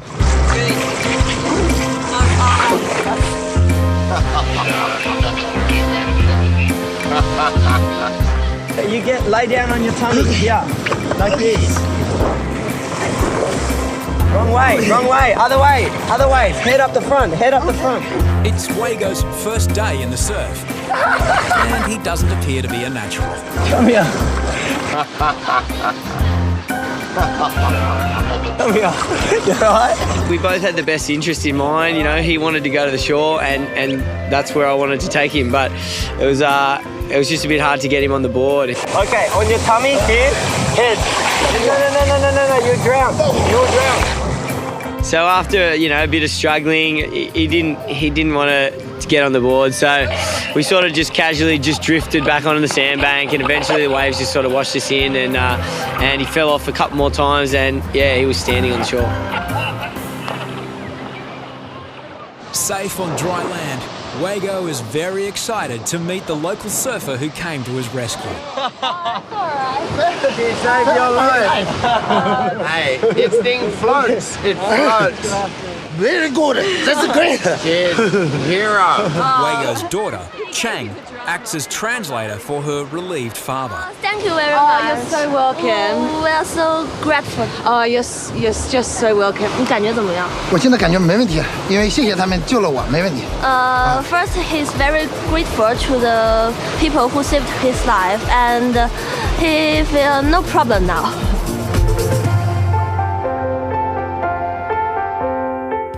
Coming up on Bondi Rescue. Go up the rocks. Back-to-back emergencies. Too big for you out here, mate. Yatesy runs aground in huge surf. Yeah, he's in the worst place. That's hell. A shark detection system is put to the test. There he is. There he goes. This is his fin. And Singlets faces a medical emergency. We're not looking that well, to be honest with you. Bondi's lifeguards can perform over 2,000 rescues in a season. We've had a massive year with rescues, and fortunately we've got them all back, and we haven't had any lives lost. The main tool of their trade is the rescue board. It's really difficult to do rescues on these things. It might look pretty easy, but I can assure you it's not. The 9-foot boards are tricky to paddle in small surf. Controlling them in big seas is an art form.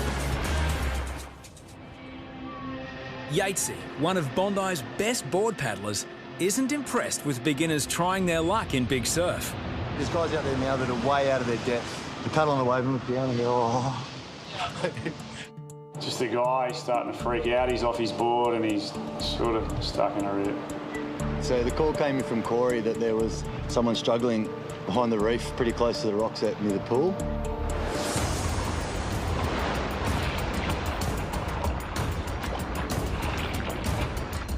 When it's big like that, the first one breaks, you can't see anything past that bit of whitewash. You punch over that, you don't know what's behind it. It's pretty freaky sometimes, you know, you don't know what's next. As Yatesy battles toward the man, he picks up an unexpected passenger. I was looking down at this fish and looking at this guy, and yeah, it was all very surreal at that stage. Oi, you're gonna have to go up the rocks, mate. If you'd never been there before, you'd be freaking out because there's like a concrete wall there, which is the pool. I guess the dangers are getting swept up against that seawall.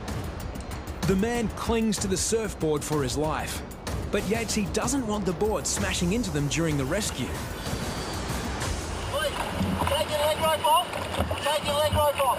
There's a couple of things that could happen if a guy doesn't take off his leg rope. His board can act like an anchor. sort of like a drag, or worse, it can come back and act like a spear. Rip that leg rope off. He's like, no, and he says, it's not my board. Paddling back to the beach against the rip is impossible. So is breaking through the waves. Yatesy is left with one option.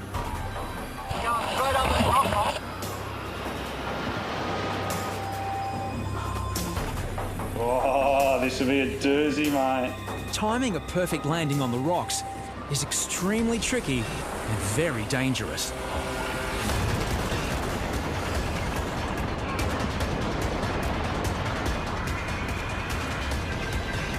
Nailed it. That was sick. Yes, mate. That was outstanding. The man is a tourist from Italy. This is the first time we did kind of waves for me. So it will be the last time. Yatesy got the guy safely in beside the pool, then he came back to the beach. But I could see the next guy, and no one could see him. He was going out towards the bombie, the boot bombie. So that's heavy rocks, full impact zone.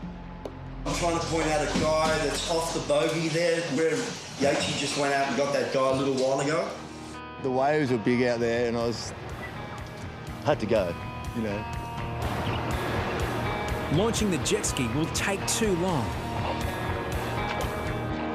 For the second time in 5 minutes, Yatesy heads back out into the huge surf. H, Troy and Nicola monitor the situation. If I need to go, the buggy's going to be down here by itself. Now don't you worry, Nick, you hold your position. Yatesy's accomplished, the guy's in a pretty bad spot, but yeah, we'll just take it step by step.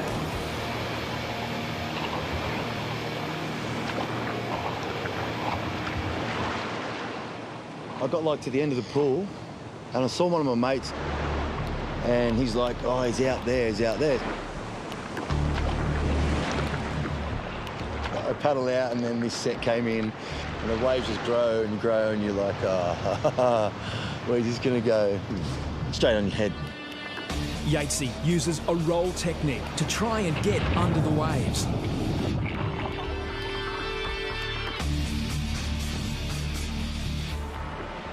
It takes enormous strength to roll a rescue board in surf this big.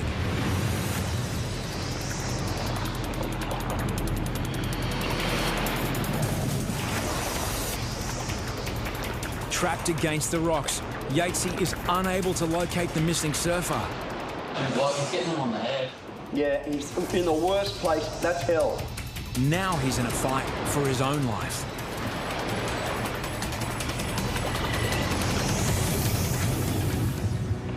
That was survival for him. Trapped between waves and rocks, Yatesy desperately needs a plan B. There was a ledge there I saw, and it wasn't getting like pounded by waves. They kind of dispersed by the time they got to it. So I thought I'm up there for sure, you know. He didn't have any choice. He was gone. He was forced up. The waves were throwing him up.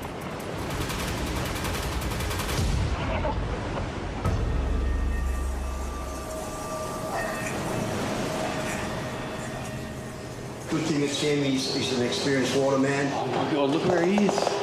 Yatesy has just seconds to get to higher ground.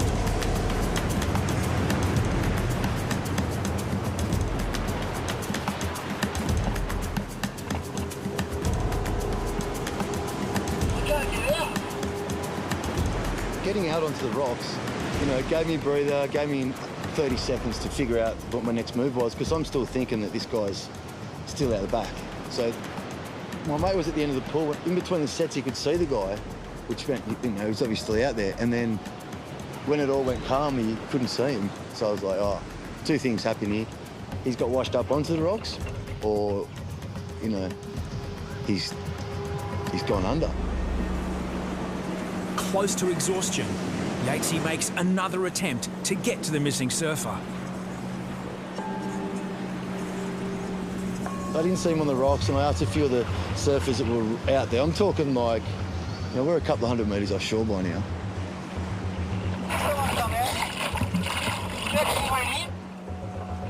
Local surfers help identify the man in trouble. They were all pointing. They knew who this guy was because when he was on his board and his fins were out of the water, you know, and he just couldn't paddle, and I was like, oh, ignorance is bliss, you know. Hey! Hey! Okay, mate? Well, I don't know how he got out there. I'm thinking on that particular day there was like massive waves, and we had two big sets coming after another, and then big lulls. So this guy just gets taken out in a lull, and he's all of a sudden out the back, going over these mountains. It's too big for you out here, mate. You're gonna have to paddle to the other end of the beach.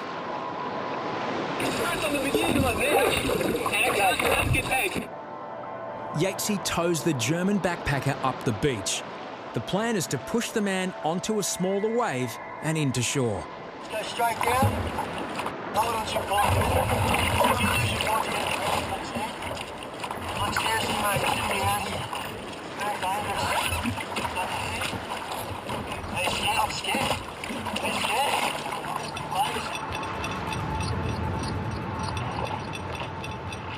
I'd been out there for nearly 20 minutes by now, probably nearly close to half an hour. And I thought, well, you know, the lulls were quite long, so I thought I'd just bring him in at the tower and push him into a smaller wave. That was a risk. All sorts of things can happen. He could lose his patient, which is a lifeguard's nightmare, is to lose your patient. The man is in position, then misses his chance. Right behind, a huge set looms up. That's right, yeah, it's a heavy situation.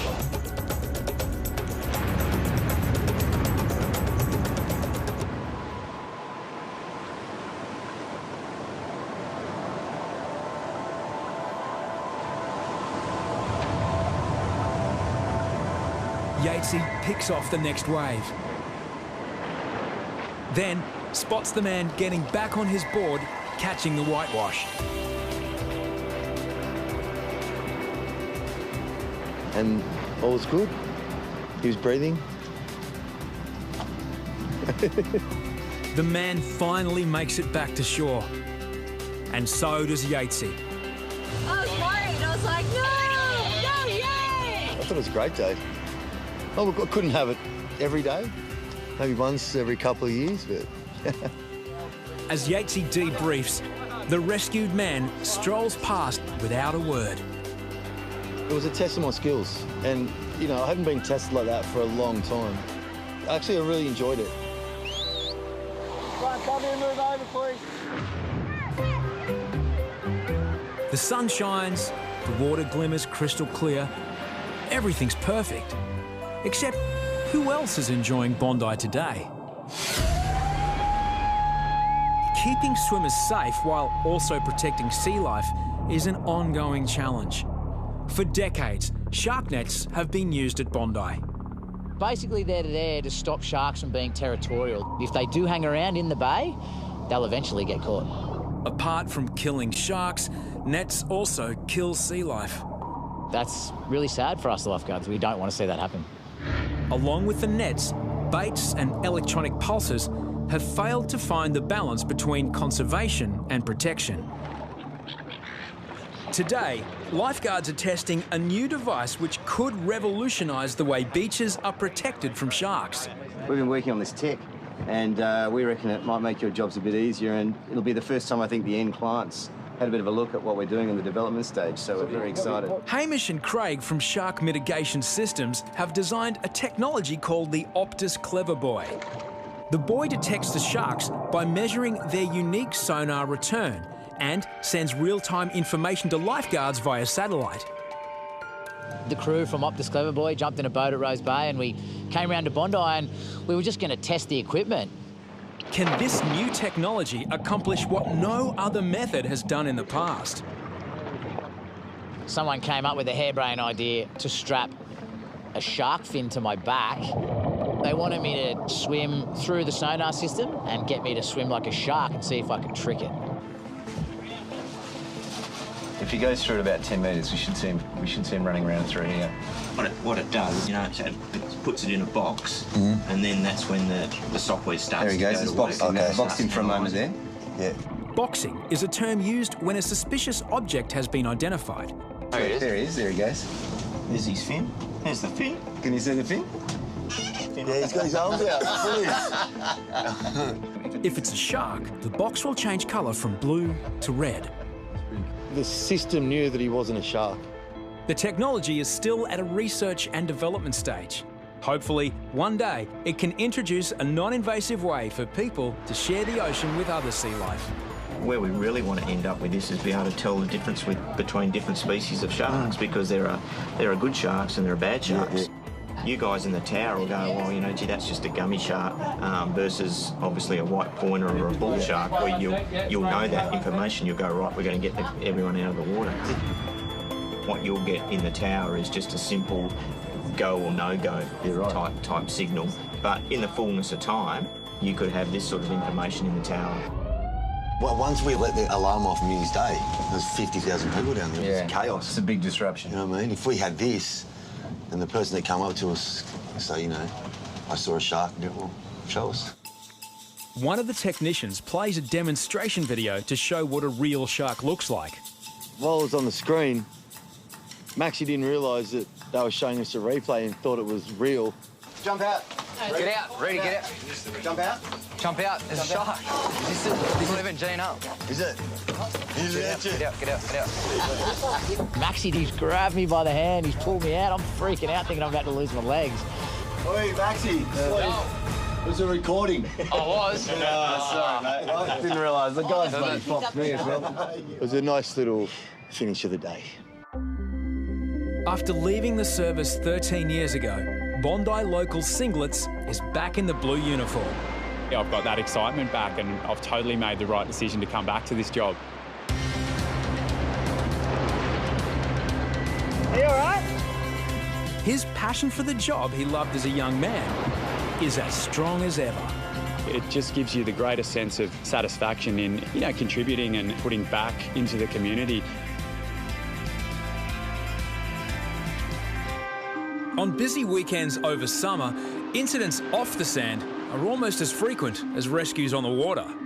Singlets and Maxi have been informed about a man requesting first aid in front of the skate park.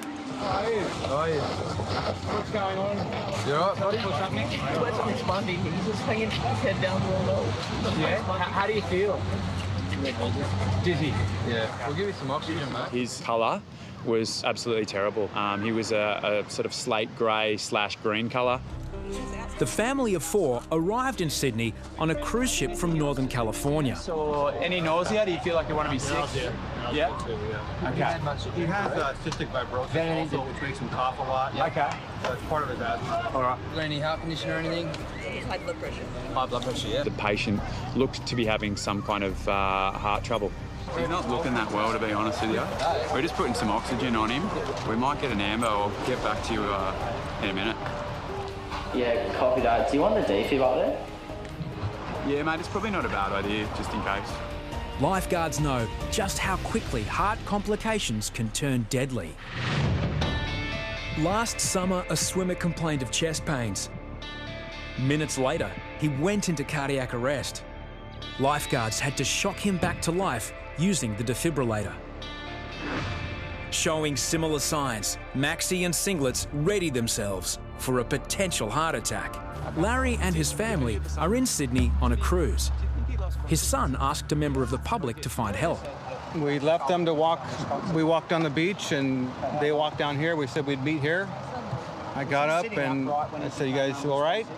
And his head was just slumped over. And I thought he was faking it because he'll do that sometimes. And then kind of shook him up, and he's like, "Oh, I'm fine. I'm fine." I went, "You're not fine." Maxi and Singlets must keep Larry calm to avoid increasing his heart rate. For us, if we can calm the relatives as well, it helps the patient. This kind of thing happens all the time, so yeah, don't panic. He's going to be fine. He's in good hands, so we're just going to get probably a little bit more medical attention to have a look at him. it just gives him some confidence that, you know, hey, everything's okay. I don't want you to worry, all right? Okay? It's going to be okay. Norm, our resident senior paramedic, was in the area. You know, when Norm arrives for us, it's like huge relief because he's like the godfather, you know. He's so good at what he does that we know that everything's going to be okay when he's here. He does have cystic fibrosis, is that what you're saying? Yeah. Very sweaty, yeah. Yeah. Clammy skin is an early sign of a possible heart attack. If you had to give it a score out of 10, 10 out of 10 is the worst pain you've ever had, what would it be now? 6 or 7. Any heart problems? I had a heart attack in 2003. So for us, that's really vital information that we should have known straight up. History of AMI in 2003. Blood pressure was 170. What's your first name, pal? Larry. There was a heart condition in play, so that was the decision to remove the patient from the beach and get him to medical treatment at a hospital. 3, 1, 2, 3. A full examination was carried out in hospital. Doctors discovered that Larry had mixed up his heart medication, and this may have caused his condition. He's going to be all right. They're going to look after him and get him out of the sun. Probably wouldn't be a bad size. Bad thing to get you out of the sun too, though. It's a bit of a shock when you're on holidays. Yeah.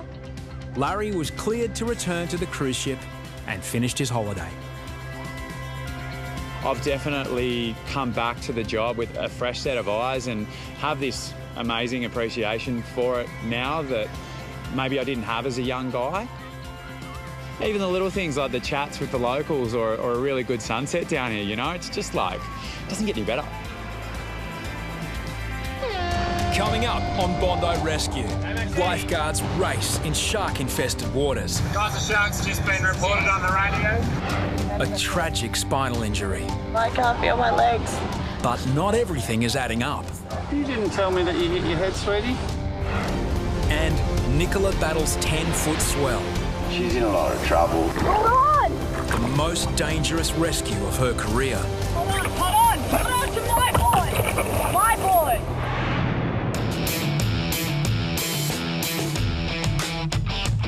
Lifeguards have patrolled Bondi for over a century. But while hundreds of men have worked here, just a handful of women have joined the service. Yeah, we would definitely have more women on the service. We just don't have that many coming along and applying. The most recent female lifeguards have been trainee Tamika Wright, former Ironwoman Brooke Castle, and now former pro surfer Nicola Atherton, currently the only woman serving at Bondi. Hey guys, swim up in that corner, okay? Nicola joined the service in 2013, but getting here has been a rough road. When I was young, I guess, I was just always just a bit different. I was really tall and overweight and dyslexic, and I couldn't read or write.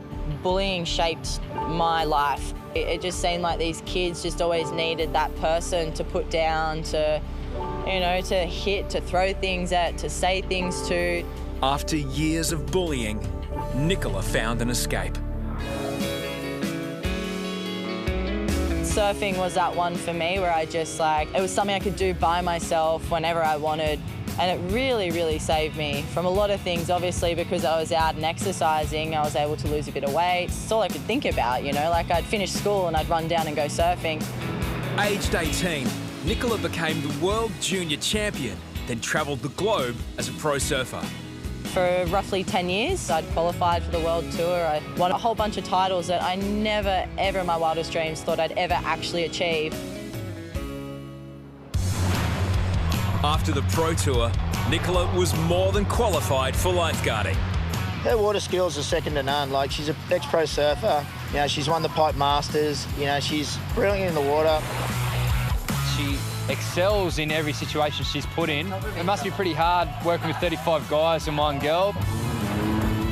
I've been lifeguarding for a year now, and it's been awesome to be working on the beach, and I kind of get my fix of the ocean through my job, which is unreal. I'm the only girl that can launch a ski at Bondi. I like that.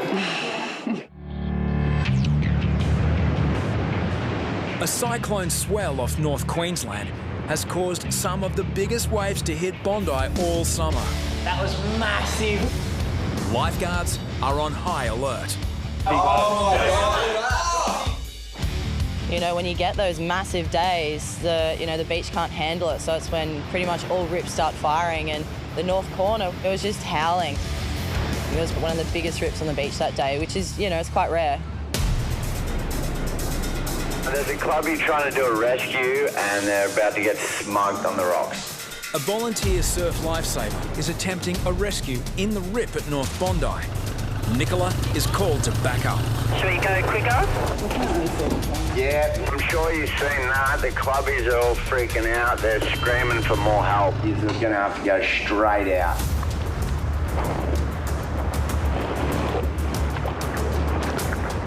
So I could see one clubby's gone up the rocks, lost his board. He's probably going to get in trouble. I think there's one boogie boarder. I've lost sight of him.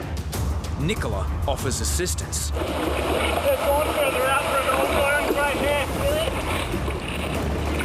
Yeah, Nick's going way out, boat ramp style. We've got a mass rescue in 10-foot surf. This is heavy, very heavy. Nicola asks local surfers if they've seen an elderly man on a bodyboard. Is there someone else? I was just checking, just like, hey, is everyone okay? And they were like, no, we think this guy will get into trouble. That guy? Okay. Nicola identifies a man clinging to a bodyboard. He should not be out here. You right, mate? All right, jump on. Uwe Crab is on holidays from Germany. Nicola seems to be coming in. She's doing a rescue. She's got one on her board. We actually got in once, and then he jumped off. He jumped off in the rip and went straight back out. The exhausted German tourist has been battling for over half an hour. Nicola makes a second attempt to save him. Hold on. She's going out. She's absolutely battling. The powerful rip pulls them out to sea. The waves were so big, there was so much happening. The rocks right there, and he just can't understand what I'm saying. And I just couldn't communicate with him. And was sitting in the rip, just going out to sea. And then finally, I got him on the board and I had to roll a wave with him. The man struggles to understand Nicola's instructions. Hold on to my board. My board. Hold on. Trying to help you. You need to listen. Next thing was, how do I get him in? The waves are massive. Get off. At that point, I knew I couldn't get him back in to the beach. Oh, wow. Nicola's still trying to get this guy in. She's in a lot of trouble. She's in a terrible spot. She needs assistance. Harries is stationed onshore with the buggy, but can't back up since there's only one vehicle available to cover any other emergencies. Mate, we can't leave this vehicle. If anything else happens on the beach, we are screwed, mate. She's just got to take it on. Hold on. At that point, I knew I couldn't get him back in to the beach. Right now.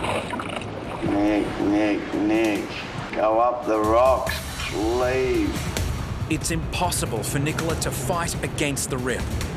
She has just one option left.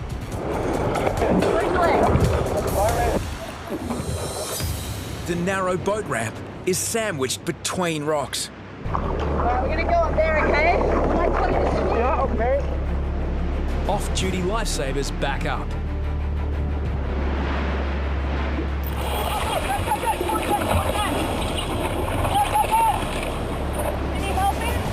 Nicola has sent him up the rocks, which is one of the heaviest things to do, and two bystanders dragged the guy across the rocks and up to the boat ramp. I think he got a few scrapes, but yeah, I think he's more than happy to be on dry land. Doesn't matter if you're Kelly Slater, you're going to get smashed out in the water, and it's remaining calm, and she remained calm. She knew that she had to get the bloke in, and she did the right thing. The reason why this rescue was particularly hard was just because I couldn't communicate with him, and it kind of all made sense when I met him on the beach once I finally got myself in. Thank you very much. It's okay, I'm sorry I was yelling at you. I just couldn't. I'm sorry I couldn't understand you because I'm carrying a hearing aid. Oh, really? Okay. But I felt a bit terrified by the size of that water mountains behind me. Yeah, they're big water mountains today. I think today it's a land day. No more water mountains. Nicola's rescue has impressed her teammates. It's Nicola, man. She's sweet. You could put her in a cage full of lions and she'll come out all right, you know?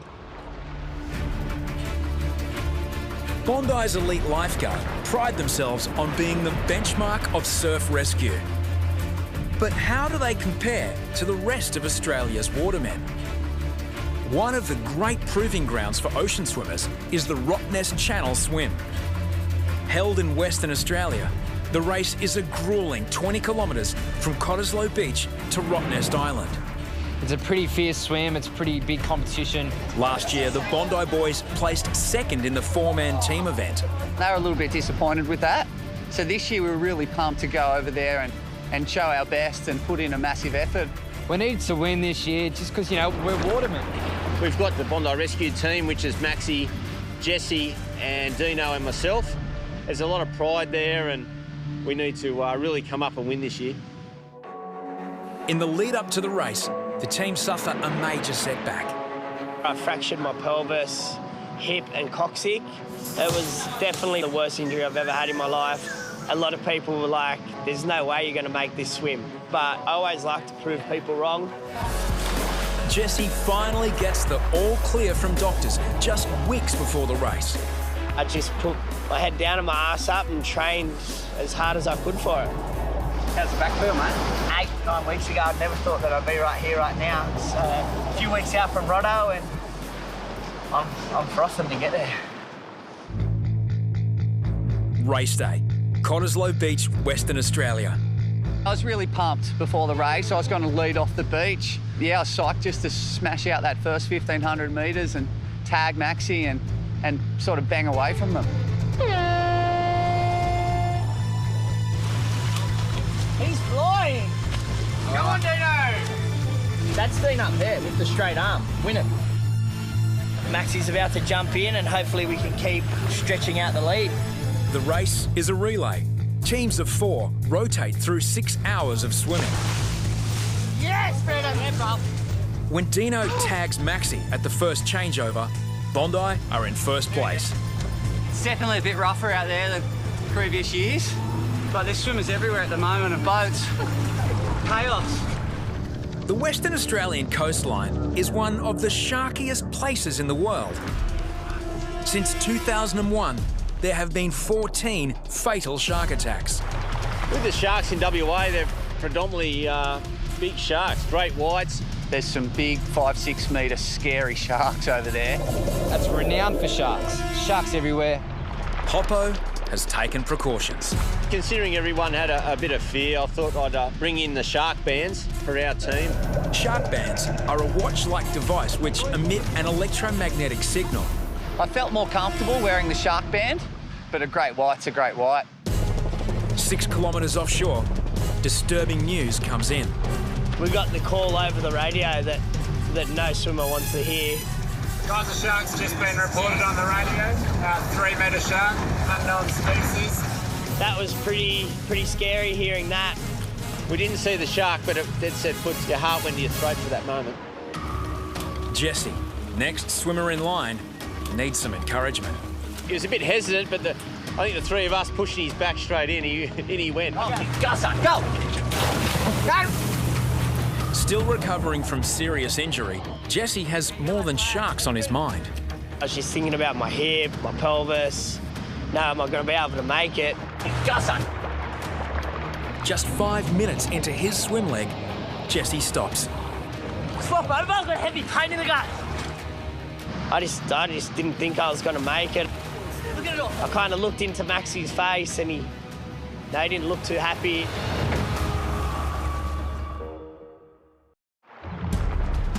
Weeks after suffering serious injuries to his back and pelvis, Jesse is competing in the Rottnest Channel swim race. Go, Ricky!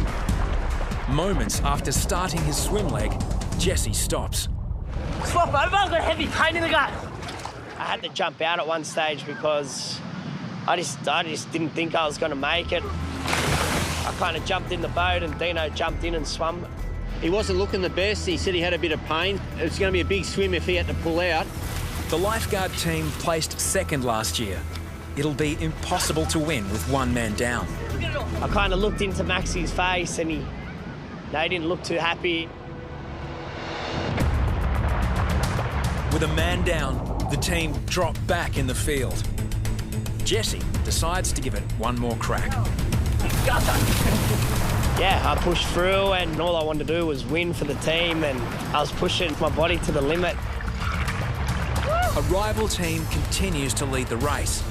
We just push ourselves as hard as we can. Every time someone jumped in the water, we push, push, push, push. But Bondi claw their way back to second.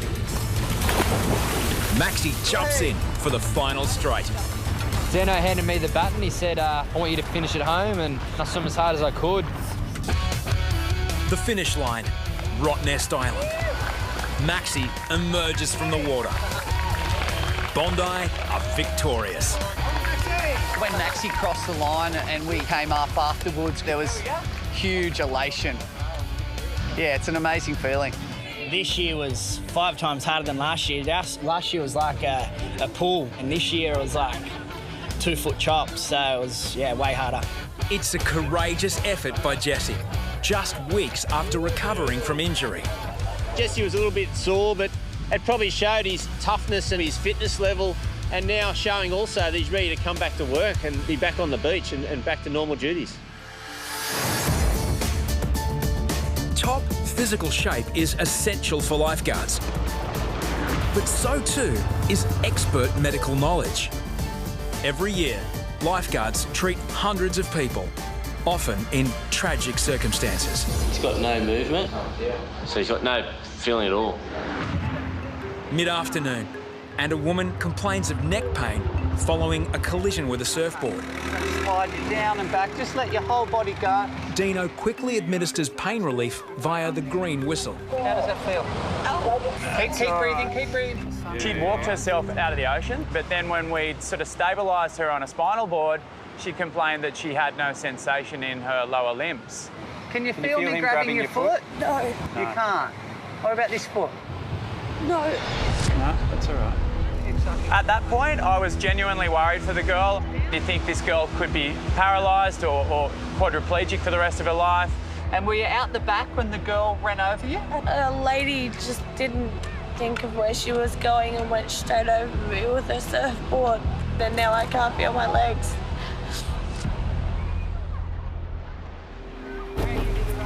Emergency response paramedic Colin arrives and conducts a further assessment. Still, these boys have done a good job, but what we need to do from here on in is to go nice and still for us, okay? As the woman is prepared for hospital, inconsistencies emerge in her story. Most of the pain is at that level on your back. It is, but my neck's starting to hurt too. But you didn't get hit up there. When I hit my head, I cracked my head under the surf. So you hit your head as well as being hit by the surfboard. You didn't tell me that you hit your head, sweetie. Are you nice and still? My initial instinct is to help a patient as much as possible. But at the end, when the story changes a couple of times, it starts to get a little suspicious. I was really worried for her, and I took the utmost precaution, but there didn't seem to be the mechanism of injury that I'd seen before. Yeah, righto. Deano remains unsure about the woman's story. No mark on her back where she got hit. And then she probably got hit in the head. She didn't mention the pain, so I'm The woman is transported to hospital for x-rays. Word came back from the hospital when things started to get serious in there that she decided to discharge herself instead and walk away.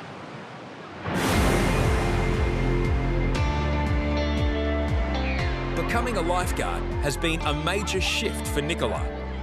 Professional surfing was her life's passion. Coming down from that has been harder than expected. That change was just incredibly hard for me, and I fell into a very, very bad, deep depression. Took tremendous support from my family. There was so much going on, at that time, so. For me it was, I was like, I'm being weak, but you're not. It's actually harder to ask for help than it is to just try and be proud. Lately, Nicola has turned to surfing again. She's back in the competitor's jersey, this time representing Bondi at the national teams titles. It wasn't so much a conscious decision to get back in the water and surf, it just naturally started happening. I'd get these spurts of, oh, I have to go surfing, I'm running, like trying to get my board and get out there as quick as I can. Nicola holds sessions with local girls, facing the same challenges she once did. So I know all of you girls are really competent in the water. You know where a rip is, you know, sandbanks, things like that. But with surfing, I want to get you looking at the ocean a little bit differently. Do you ever feel like sometimes you're just never in the right spot and you're never getting the good ones, but everyone else is? Yeah? So the aim of the game today is to look at the ocean and go, that was a good wave. All right, come on. More than a mentor, she's also a friend to the girls in tough times. It was really tragic. One of the young girls from Bronte killed herself. And she's friends, she goes to nippers with a bunch of the girls that I've been taking, so I just kind of wanted to pull them away from the life that they're in and just have a bit more fun. I feel special to be able to give back and have them listen to me. That's nice. I just love the fact that I can hang out with them, just pass on any, you know, little bit of advice or guidance just to help them out. Nicola Atherton, a guiding light in a male-dominated sport. She really inspired me and it's actually really cool. She taught me a bit more than my dad. She's showing the boys how it's done, and good on her for doing it, because I think there needs to be more girls surfing and more girls being lifeguards. She's a role model to a lot of young women, and she's a role model to a lot of us. They love the lesson, so I'm just going to continue taking them surfing and, yeah, just showing them the ropes with a few different things, and, yeah, it's so much fun. Nicola is Coming up on Bondi Rescue, have trainees Jethro and Glick done enough to stay on the team? I knew immediately something was wrong. Long live the king! Bondi farewells a legend. And lifeguards overloaded. Oh, you've got 4 now. As a swimmer disappears out of reach. As the seasons come and go at Bondi, old faces make way for new ones. It's been this way for over 100 years. What comes with this job is a huge amount of responsibility. There's the weight of history on your shoulders. Bondi's circle of life begins with fresh-faced trainees. Life and death experiences transform them into expert watermen and women. Now, after 18 years' service, 64-year-old Harry H-Man Nightingale is calling it quits. Third-generation local Harry and his wife Jeanette are retiring to the south coast of New South Wales with a lifetime of Bondi memories. This will be time for us to fall in love again. And we will spend time holding hands, walk on the beach. To tell you the truth, I'm shocked he's retiring. I think he could keep going till at least 70, and, I'm going to miss him like crazy. He's had a fantastic career and he's done amazing things for the team. In his career, H has performed over 1,500 rescues. The best one, I think, was when he had those tourists that disobeyed him and he got really grumpy and pulled one of them up by the hair and they laughed in his face. But if I hadn't seen him, he'd be dead. You wouldn't be smiling, love you being rescued. He wasn't happy. H is famous for his no-nonsense style of beach management. What an imbecile! He has a signal for every scenario, whether they be this kind of thing or that kind of thing. Come back in now. I'm not going to miss him on the megaphone. Oh, yeah, definitely. He can take the megaphone with him when he goes. Harry Nightingale is the oldest ever lifeguard. He definitely looks it. He's a unique man, just, to say the least. I think there's one thing I won't miss is his jazz in the tower. You know, a whole day of jazz music going on. If H is in the tower, we've got no say on the radio. It's jazz 24/7. Puts it up real loud and just gets in his little trance. I'm not going to be missing that. Later today, Bondi's lifeguards are giving Harry the send-off of all lifeguard send-offs. This afternoon, we're going to send off H in true Bondi style. He won't believe what we've got in store for him. Stay close to shore if you're not a very confident or strong swimmer. Lifeguards live by the saying, prevention is better than cure. Okay, so all the swimmers in the shorehand, come in, move up the beach. But some beachgoers simply can't be told. This is not a swimming area, just come straight in. For them swimmers at the back, just look at my hand and go in that direction. And for everyone else, just get out of the water as quick as you can. At Backpackers Rip, Troy is warning a group of men for the second time. Please make your way out of the water. If you want to swim, the red and yellow flags. You know, once they drop off that ledge, off they go.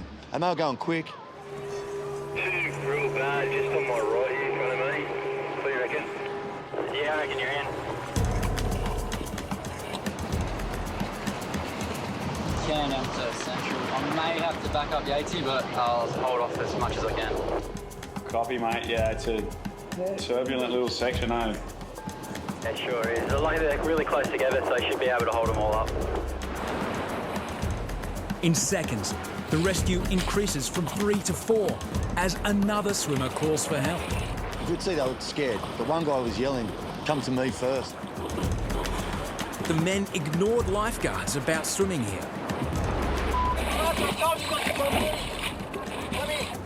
3 men cling to the board as a 4th swimmer struggles nearby.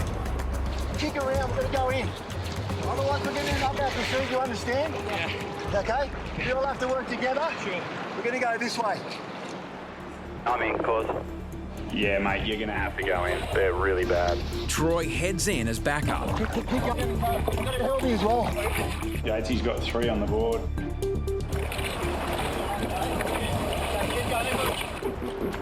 Oh, he's got 4 now. Oh.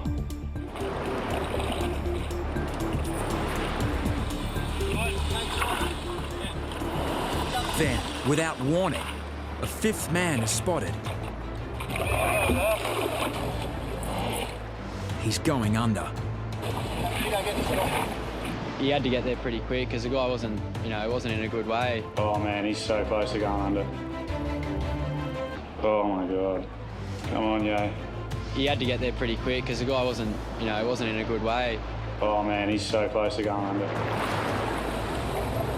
Go on, mate, relax.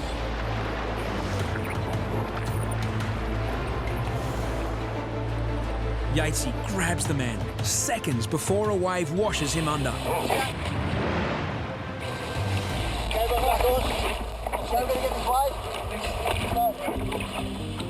Mate, it was 3, then 4, then 5. That was hectic. You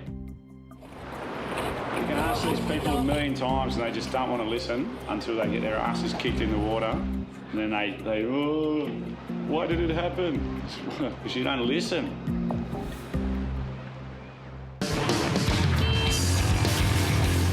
Whether they're racing to rescues or dealing with life and death emergencies, 15, 16, 17, 18, 19. lifeguards raise their heart rates every day. Today, though, it's romance which has hearts racing at Bondi. Stacey, I met probably a bit over 3 years ago, sort of hit it off from there, and from that moment we knew that there was something special, and we've hung out ever since. At a winery 2 hours south of Bondi. How you feeling? Yeah, right, good. In the zone? Yeah. Ready to get married? Yeah. Hoppo is famous for staying cool under pressure. Got the suit. But today, there are signs he might crack. I was a little bit worried about Hop because he keeps things pretty close to his chest, you know. It's a big moment, and I suppose a little bit of sweat starting to come on, and yeah, just see how we go. This might break me. All the guys at the beach have never seen Hoppo nervous. He's really calm and collected, but I think today you'll see him crumble. That's my bet. It's kind of kiss before a first date. There are 35 lifeguards, but only one could be best man. I was kind of overwhelmed at first and I was really nervous. We've been through a lot together over those years and known each other now for over 40, so it's, you know, I couldn't go past having him as the best man. Even though I've known him since 5 years old, I wanted to cut costs, so if you get a comedian, I've got a comedian, a best man, he can sing, drama, entertainment, it's all in one. It's just saved me a fortune. We get a stubby yet or what? I want to get married, but I don't have a chick. With friends, family and lifeguards present, it's the moment of truth. There's no running now, I'm stuck. I'm locked in now for the roller coaster ride's about to begin. Stage come down and I just looked at him, he was just like, he was nervous. And I was nervous for him. Probably found it a bit harder than actually working on the beach. This was something that sort of made me a little bit weak at the knees. Well, good afternoon and welcome to this iconic venue here on the South Coast. I started to have a few little tears, you know, especially when Stace was there and she was reading her vows and she started tearing up and it's hard not to get the lump in the throat. Thank you for always supporting my hopes and dreams. But what made it easier is look across to my little old mate there, Box, and he had it dribbling down his eyes, so it didn't make me look that bad. And this has proved to be true. I looked at Stacey and she was crying, and then I looked at Hop and he had like tears in his eyes, and then I looked in the front row and all the ladies were crying. I went, oh, God. And I promise to cherish and nurture this love. And then the celebrant kind of stopped for a second and he went, right, are you too?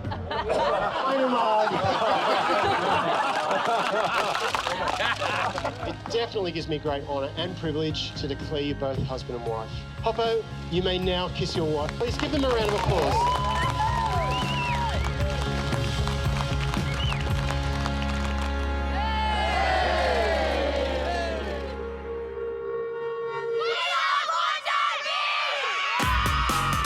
It's the end of the season, and pressure is mounting on trainees Jethro and Glick. Have they done enough to progress to the second year of their traineeships? Glick beat Jethro in the underwater challenge, but Jethro outclassed Glick in the big surf. Both have had their fair share of hits. Come on, mate. And misses. I'm scared. Hoppo has been observing the strengths and weaknesses of both trainees. The weakness side of things, you know, sometimes maybe a little bit overconfident with things.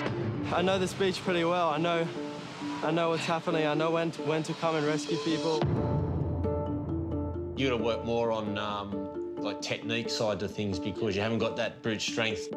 These little chicken arms can't tug the big bloke in. Now, both rookies are getting a final chance to impress Hoppo. There's a lot of pressure on it, I guess. I mean, all the big bosses are watching, so it's all on. Glick and Jethro must drop the 45-kilogram mannequins beyond the waves, then retrieve them on the boards. But Jethro suffers a serious setback.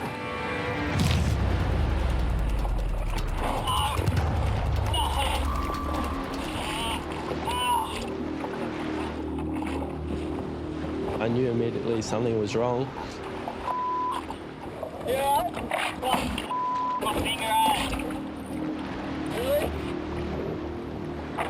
The wave just pushed the dummy back into my finger and jarred it. It was hurting a lot, so I was suspect that it could have been broken. If he pulls out now, Jethro will be handing victory to his rival Glick. I just can't tell if it's jarred or if it's broken. Right, it could be out. I want to do it. Oh, you want to keep going? I can still do it. He clearly hurt himself. And Hop said, look, just sit it out, you know, it's okay. And he was like, nah, I'm going back out. Yeah, let's go. I had to kick on, I had to push through it. Otherwise, who knows what the boys would have thought. It's only a thumb. Glick could sort of more manhandle the dummy onto the board, whereas I had to be a bit more technical. And there's a technique we use where we roll the board. He's actually listening to what I told him. I said to roll the board over and make it easier on him. Glick glides in, but Jethro's ride isn't so smooth.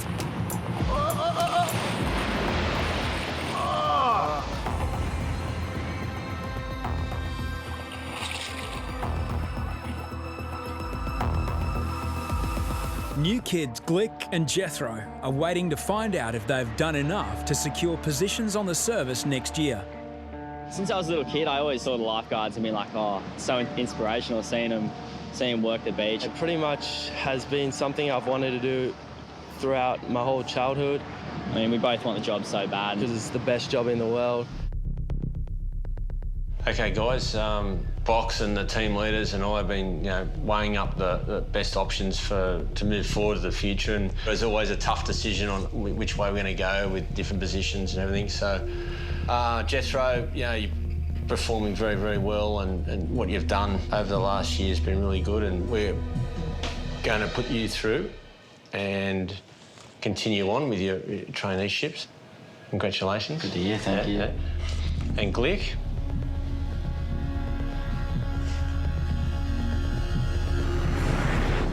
Of course, we're going to take you through as well. Silence is violence, mate. It's a cruel welcome to the second year, but neither trainee is complaining. Thank you, Hop. All right, thanks, Luke. Thanks, Jeff. Definitely the best news ever. We had a bit of a chuckle after. It was pretty funny. It was a perfect outcome. So we're both kept on. We've both done a really good job overall. I'm stoked for the both of them. I'd hate to see either of them go. Glick and Jethro hit the beach for a lap of honour. But as every senior lifeguard knows, Bondi isn't the place to rest on your laurels.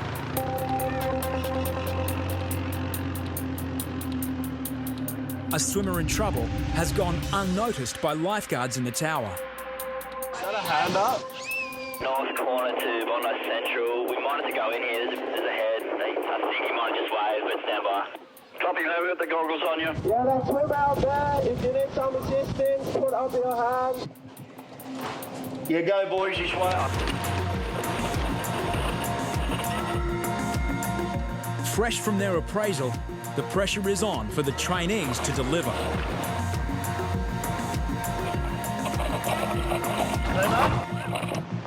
Yeah, it's big. We'll just catch a wave in. Well done, Jeffro. Good, young Jeffro. I think every member of the team's put a tick in his box, and I'm happy to know that guys like he are coming in to fill in the gaps. Yeah. I'm good here. Oh, yeah, that's it. Throwing the flag. Yeah. For the air force. Just in the vortex, so it's going round and around, and just waited for help, so when I got him, happy to see me, I think. Well done, young man. Well spotted. Thank you. The boys have done a really good job. The two trainees are teamed up and they're right on the ball. As two careers begin, All right, guys, let's get out. another one is coming to a close. Because I'm retiring at the end of this season, the boys wanted to do a little dedication to the old Sea Dog. And I look up and I see several of the guys coming down the beach all with bronzed skin and flesh-coloured caps, and they had leis on. The impersonations are testimony to the great man. Good on you, Deano. But in the end, there's only one Harry Nightingale. The boys set me up to get Big Red, and I've gone up and come back. They've lined up in a tunnel. They got me to run through with Big Red.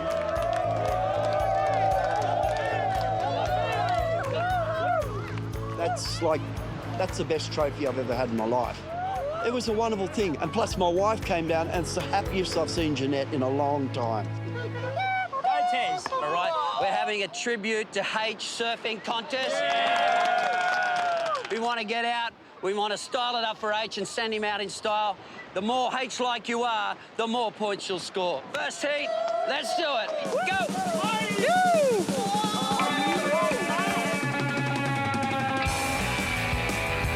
Yeah!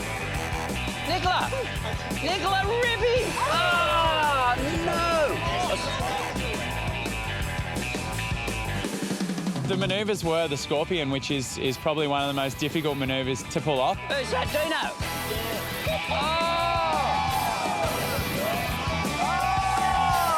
Harry's famous for the soul arch. He's got the cockroach.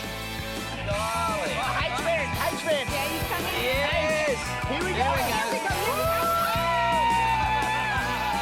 was just jumping up and down. She was just absolutely thrilled. Kerbox invents a new move, finishing it off with a bomb. He does this thing like sits down on his board and he just prays or whatever, and I've got a wave and I kind of sat on the arse and prayed like he does. The thing we were trying to do is get one together, and Boxy and I got a beauty. After all the tomfoolery with the mock contest, we took out an inflated stand-up. We've got another thing for you to ride here, H-Man. Get on there, mate. Up here, up here. Long live the king! You know, we've got H in the middle. We just kind of sit in the middle like a god, and you know, it's not very often there's 15 guys on this one surfboard. Here they go. Go, go, go! Oh, they're on!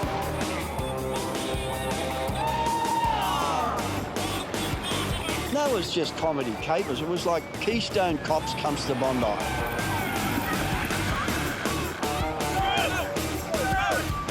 This could be the ultimate drop-in. Here we go. They're on, mate.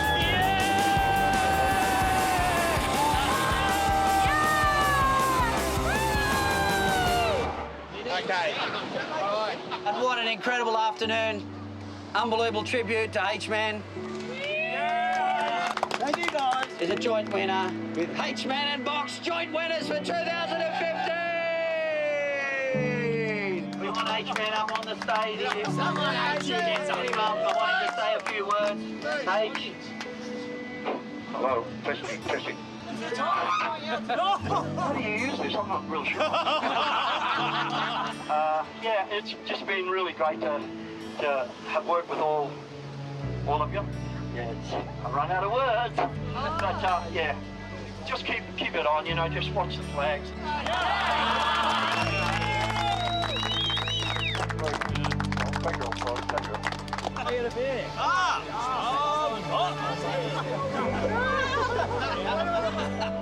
All I could see was smiles. It was just a really good night. They're giving you the golden megaphone.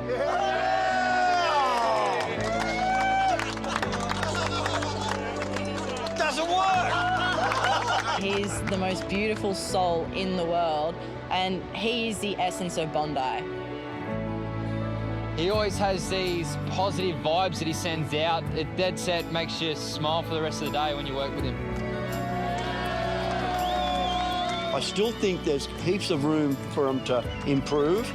It's just that they're going to have to do it without me.